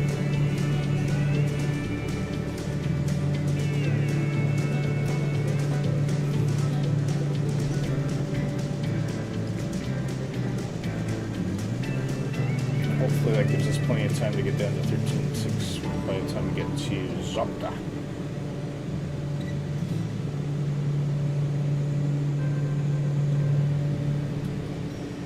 After Zopta,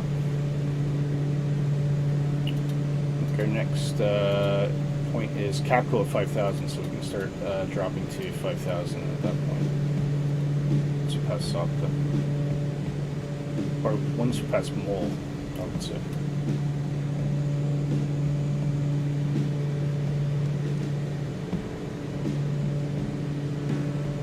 So yeah, descents are a bit more manual, obviously, with the Duke. But as long as you got your information available to you, it's really fairly easy to manage.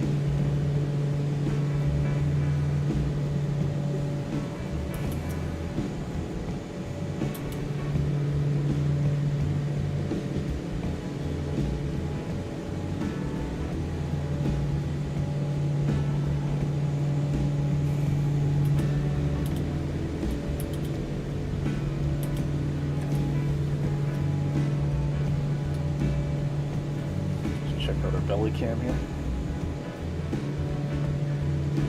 That must be a fun place to live.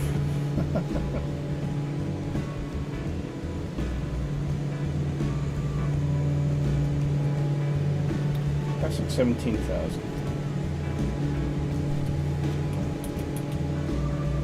And that temperature gauge is still below 0 degrees, but it's climbing quickly.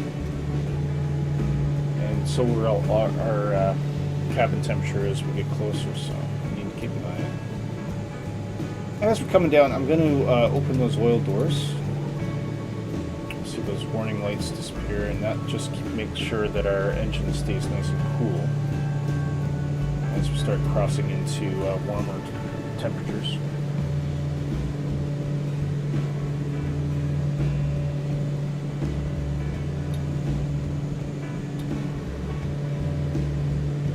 And there's only one terminal in Bastia, so basically we'll just make for it.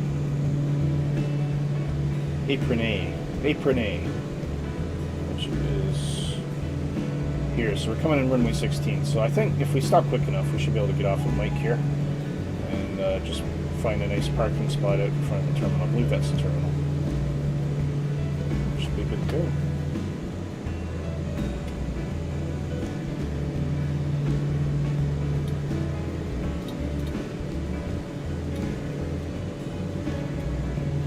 There you are, Corsica. Look at the mountains in Corsica.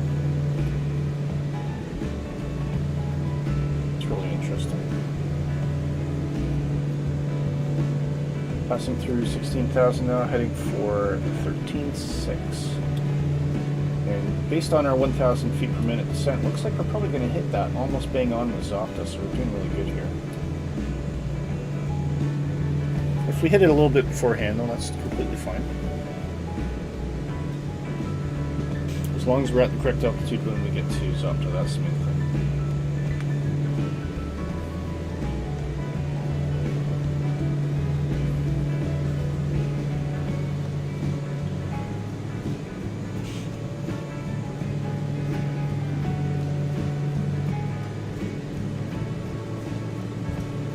Some lovely views of the mountains there by the coastline. A little bit of weather coming in now.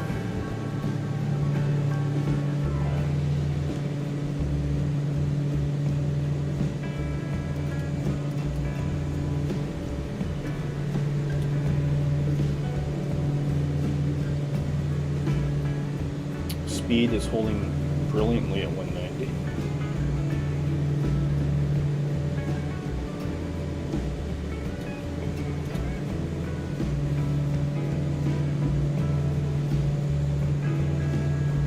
And I'll tell you what, I couldn't have made that work better. We're just about 13.6 and right before Zopta, there's altitude alert. It's nice when you get things right, isn't it? We still got Nighthawk behind us. Don't know where he's going. Oh, I see Stu out there. He's in an F-16. We're gonna get buzzed. We're gonna get buzzed. I see you, Stu. I know you're with us. How you doing, mate? Hope you're doing well.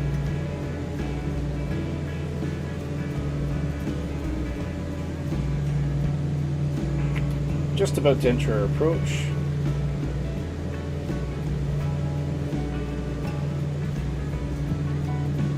HQD trucker.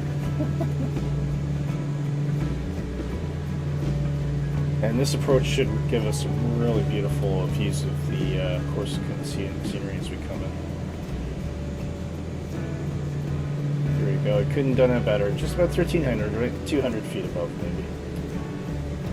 Actually, no, we're almost bang on. Well done. Altitude hold is set. We can now rotate this down to 5,000.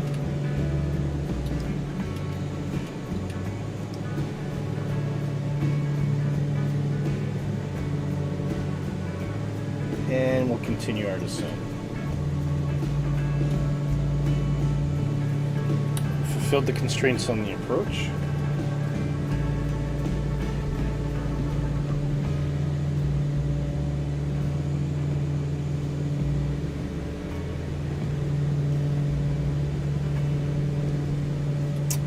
There's Stu. He says, hi, just out, new update on the F-16. Yeah, I don't have that one yet. Looks pretty cool, though. And Luke's coming. He says, hey-o. Hey, Luke. How are we doing? Hope you're doing well, mate. Do me a favor. Hit that like button if you haven't, guys. Really helps. And of course, if you're watching in the background and you like what you see, please do hit that subscribe button for us as well. It really helps us out. Luke says, quick question, you play VATSIM? I have in the past. I've not done it on stream, but I am seriously considering about doing it in the future. But I got to get it kind of back up to speed on the VATSIM thing. So at the moment, we just generally use the Microsoft servers, which is a bit more of a playground, a bit more casual. It's also, with VATSIM too, if you're going into, I mean, you could do it with any airplane, really, VATSIM can. But yeah, I have been thinking about it. But I used to, years ago, I was on VATSIM all the time. Long before Microsoft Flight Simulator 2020. Look at that. Beautiful Corsica coastline there. Okay, we are now into our approach. As mentioned, we want to be 5,000 feet above a Capco, so we won't go, I should set that to 5,100 then. Once we clear Capco, we should be able to drop to our platform altitude of 2,500. So basically they're saying don't drop below 5,000 until you pass Capco. That's really what that indicates. Luke says, okay, so you should be able to answer my question. Is it normal that VATSIM wants my ID or driving license to prove your identity? Possibly. The reason for it is they're trying to stop bots and spammers. So VATSIM is, it's not like any multiplayer network. It's they really rely on people and insist that people act very professionally. I mean, if you have concerns or you don't have an ID that you can provide, one thing I could suggest is maybe reaching out to your local VAT region. There's usually contact emails and things like that. You can ask them and see if there's another way you can do it. But for VATSIM, I mean, for me specifically, I have to use my real name, and my real name is not Willie Canuck. And I actually asked them if I could use Willie Canuck so I could use it on the network, so people wouldn't suss out my real name, and they basically said no. Although as a content creator, they may change their mind on that. But yeah, so I'm not surprised. I don't remember if I had to provide my ID, but I've been a VATSIM user since 1999 or something like that. Luke says, now I have an idea. That's not the problem. The issue is that I don't want random people with your ID. Well, so they don't, I mean, that's not published, Luke. It's just something that they use to verify that you are actually a person and that you are who you are, so they don't get people creating all these different email accounts and just creating multiple accounts on VATSIM and causing chaos. So, I mean, they will see it. It is, yeah, I mean, I can understand. It's not, I wouldn't like handing out my ID freely as well, but what I can say in VATSIM's defense, they will not share that with anybody. It's really just for the point of verification, and VATSIM is incredibly professional. It's been around for 25 years. All the guys, the main guys in charge are all very, very professional, and a lot of cases they're aviators in their actual life. They're board managed as well. Like no one person in VATSIM can make a decision without approval from the relevant boards. So it's a personal choice you're going to have to make for yourself, mate. But what I would say is I think you're in safe hands in the case of VATSIM. If in 25 years VATSIM had caused any problems for people by now, that would have been massive news, and VATSIM just wouldn't exist anymore. So you can blur your picture, etc. And that's not my name. I don't know, man. I don't know. I don't represent VATSIM. I don't manage it. I'm not an ATC or representative of any of the VATSIM regions. So all I can suggest is you just email them and ask and explain your situation. And hopefully you find a way forward and you can enjoy it. I mean, there is another network you might try as well, which is IVAO. They might be a bit more flexible on the ID thing. And you still get the benefit of controlled network, which is pretty much as old as Vatsen will. Okay, we are now into our approach. We get some lovely views of the mountains in Corsica there. Some beautiful coastline down there as well. Still continuing our descent to 5,000. We need to pick this up a bit. We're still a bit high, so I'm going to increase some pitch here. We'll back off the throttle a bit more. And as we get lower, we'll put on our... Okay, I don't know what's going on there. Engine deflectors are on now. Vatsen's the number one. I would say it's probably the most popular, yeah. Thank you for helping me. Absolutely no problem, Luke. Welcome to Flight Simulation, and you know, I'm sure Vatsen would love to have you. Hopefully you find a way forward that you're comfortable with. But welcome to the community, man. It's great to have you along. It's a great community too. You're going to meet some great people, chat with some fantastic individuals, people of which I am still very much friends with. Okay, Capco's coming up. We had a above 5,000 restriction, so that's okay. But after Capco, we really do want to get down to 2,600. So I'm going to, or 2,500, I should say. So I'm going to set that now, with the hopes that we'll have passed Capco by the time we cross 5,000. I'm just going to a little bit more down pitch. Speed's dropping a little bit, but that's okay. We're getting pretty close. Other things we need to think about, cabin temperature is still okay. But on this point, I think I'm going to put it on auto cool, because we are going to start getting into warmer temperatures. I don't know if I can still see... Oh, there's Nighthawk. He's already below me.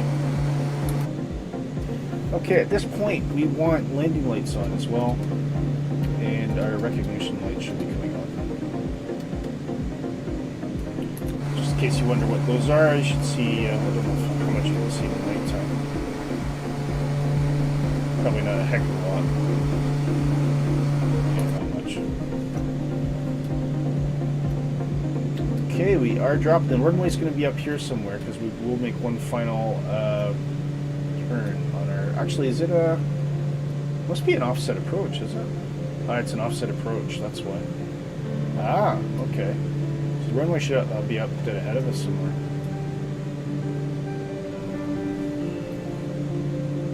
Alright, so let's zoom in a bit.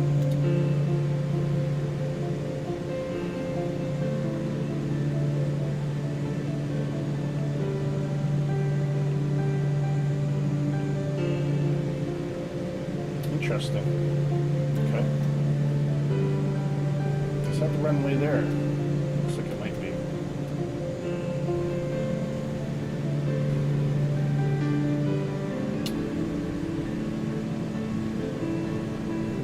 Okay, I'm going to put props up to full now, and we're going to drop this throttle even more. Let's get our speed down. We can kick in. We had that VOR ready to go, didn't we? So let's get that tuned in. That is pointing dead ahead, so the airport is here. I believe that might be the strip, so I think at this point I'm going to go manual, or actually we'll go to heading mode, and we're going to deviate a little bit here, so we get enough room to drop our altitude in time to hit the runway.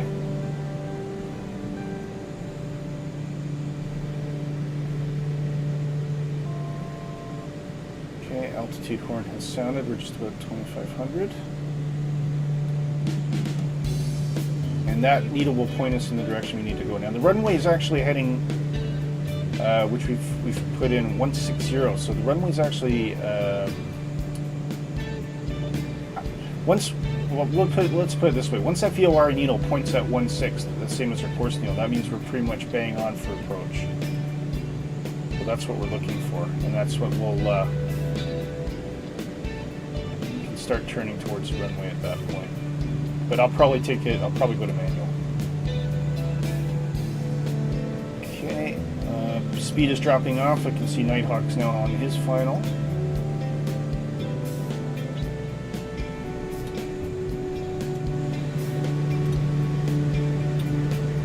Just waiting for that needle to drop down to 160. At this point, I'll get the gear out.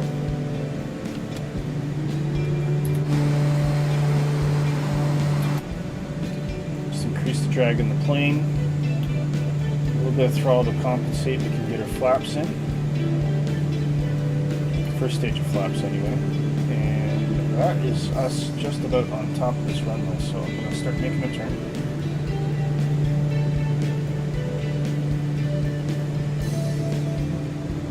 And we'll let the airplane naturally start to drop towards the runway. We just got to fly towards that needle. And there's the runway right in front of us. There we go. Okay, we can bring in our full flaps now.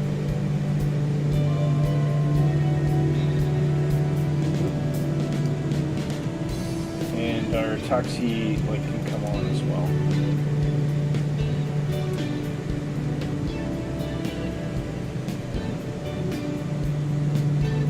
Starting to get a bit of buffeting as we're coming over that warm thermal air from the ground.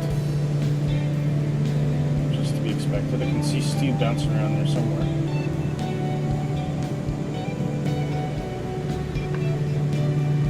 I want to stay above blue line, so just in case you're wondering, there's a blue line there, and we got to keep the throttle to stay above that. You should always be above blue line when you're approaching. We don't have an ILS in this condition, so we just pretty much have to eyeball it. So just waiting for that runway to get center line. Oh, Jack! How long do you take to understand all the dials? Years. I've been doing this for a better part of, well, we're actually understood everything probably for about 25 years now. So, how you doing, Jack? Great to see you, dude. Don't tell anybody. I can't remember if I told you I did this or not. Must have. Jack's a good friend of mine, guys, so please give him a warm welcome. Okay, you can see Nighthawk's just about the threshold. We're doing okay. We're right above blue line, which is what we need.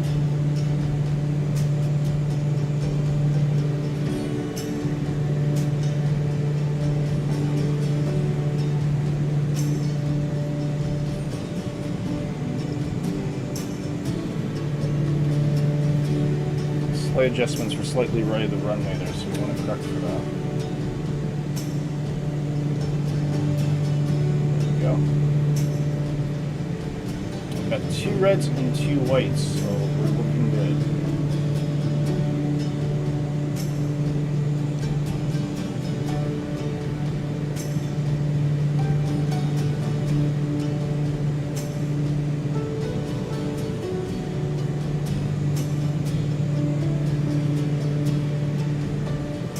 I'll talk about a flight by the numbers. This has probably been one of the better ones.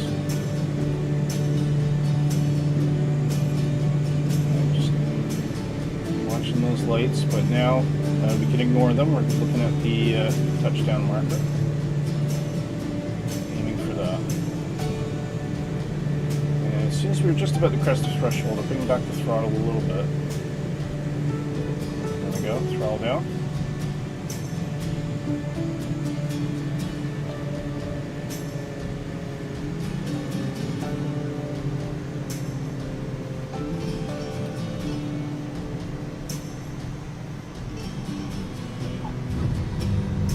Minus 60 feet per minute, it's not too bad.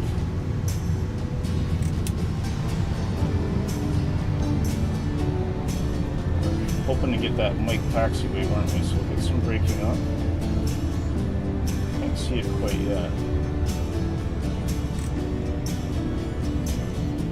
Is that it there? It might be. Oh, I think that's Stu. That's where Stu is.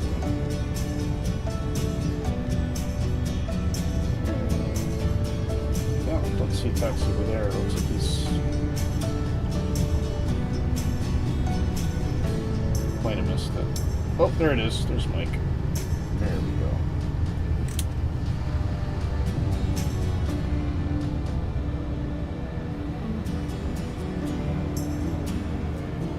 And there's Nighthawk.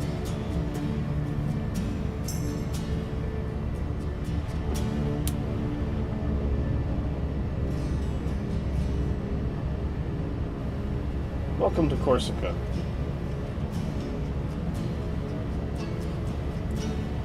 Now this is available from Warmix. Big plane. It's like an Airbus 319 actually.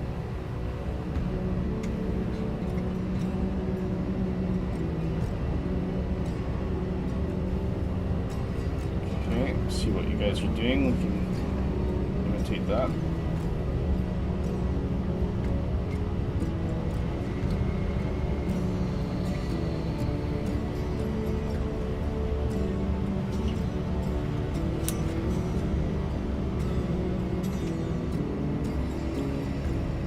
Okay, we'll do a quick airport tour, but first let's secure the airplane so all of our lights can come off here.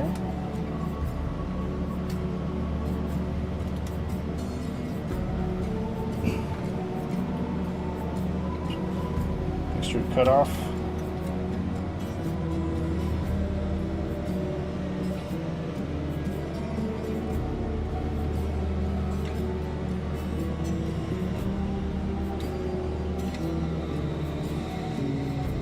Off our inverters.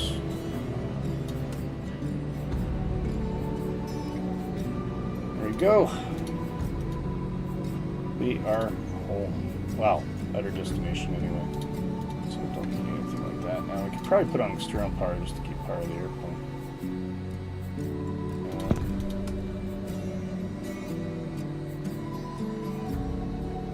And we can open up everything. Here we go. Welcome to Corsica there. So this is a lovely little airport. Nice big runway, as you can see. It's actually a French colony, isn't it? You've got a really cool looking air traffic control tower here. I don't think there is any interior modeling with this, so I won't bother going to the night view. But it does look pretty funky. It's really neat. And can't think of a better setting than that, just nestled on the coast, right with the mountains, Corsican mountains sitting beside you. Anyway, a huge thank you to Nighthawk, who's been flying with me the whole way, and Stu for jumping in right at the end there. Big shout out to Luke. Jack, thanks for popping in to say hello today, and Stu. I think we said J-Hog earlier as well. Jamie was also along to say hello. Some new subscribers. We had Yaboy, and there's another fellow in there somewhere as well. Rui and Zlatka. So a big thank you to all of you for becoming subscribers to Positive Rate. We hope you had a great time. And if you're watching on Restream, don't forget we fly every Saturday at currently we're in British summertime, so we're flying at 1000 Zulu, which is 11 o'clock a.m. London time, which is also 10, 6 o'clock a.m. Eastern. Check your local regions for your time against 10 o'clock, or 1000 Zulu, I should say. Perfect. I hope you enjoyed the change of music today as well, and had a great time with flying with us. Appreciate it. Nighthawk says you don't use multiplayer matching. I think it's great. I haven't. Can you send me a link in Discord? Put that in the pub, Nighthawk. I'd love something that's going to make things match up a bit better, actually. So yeah, if you got a solution for that, I'd be absolutely delighted to use it. Anyways, until then, I hope you enjoy the rest of your weekend. For those of you in England, if you've got the Monday off, I hope you have a fantastic long weekend as well. And we'll see you here next time, next Saturday on Positive Rate. Take care.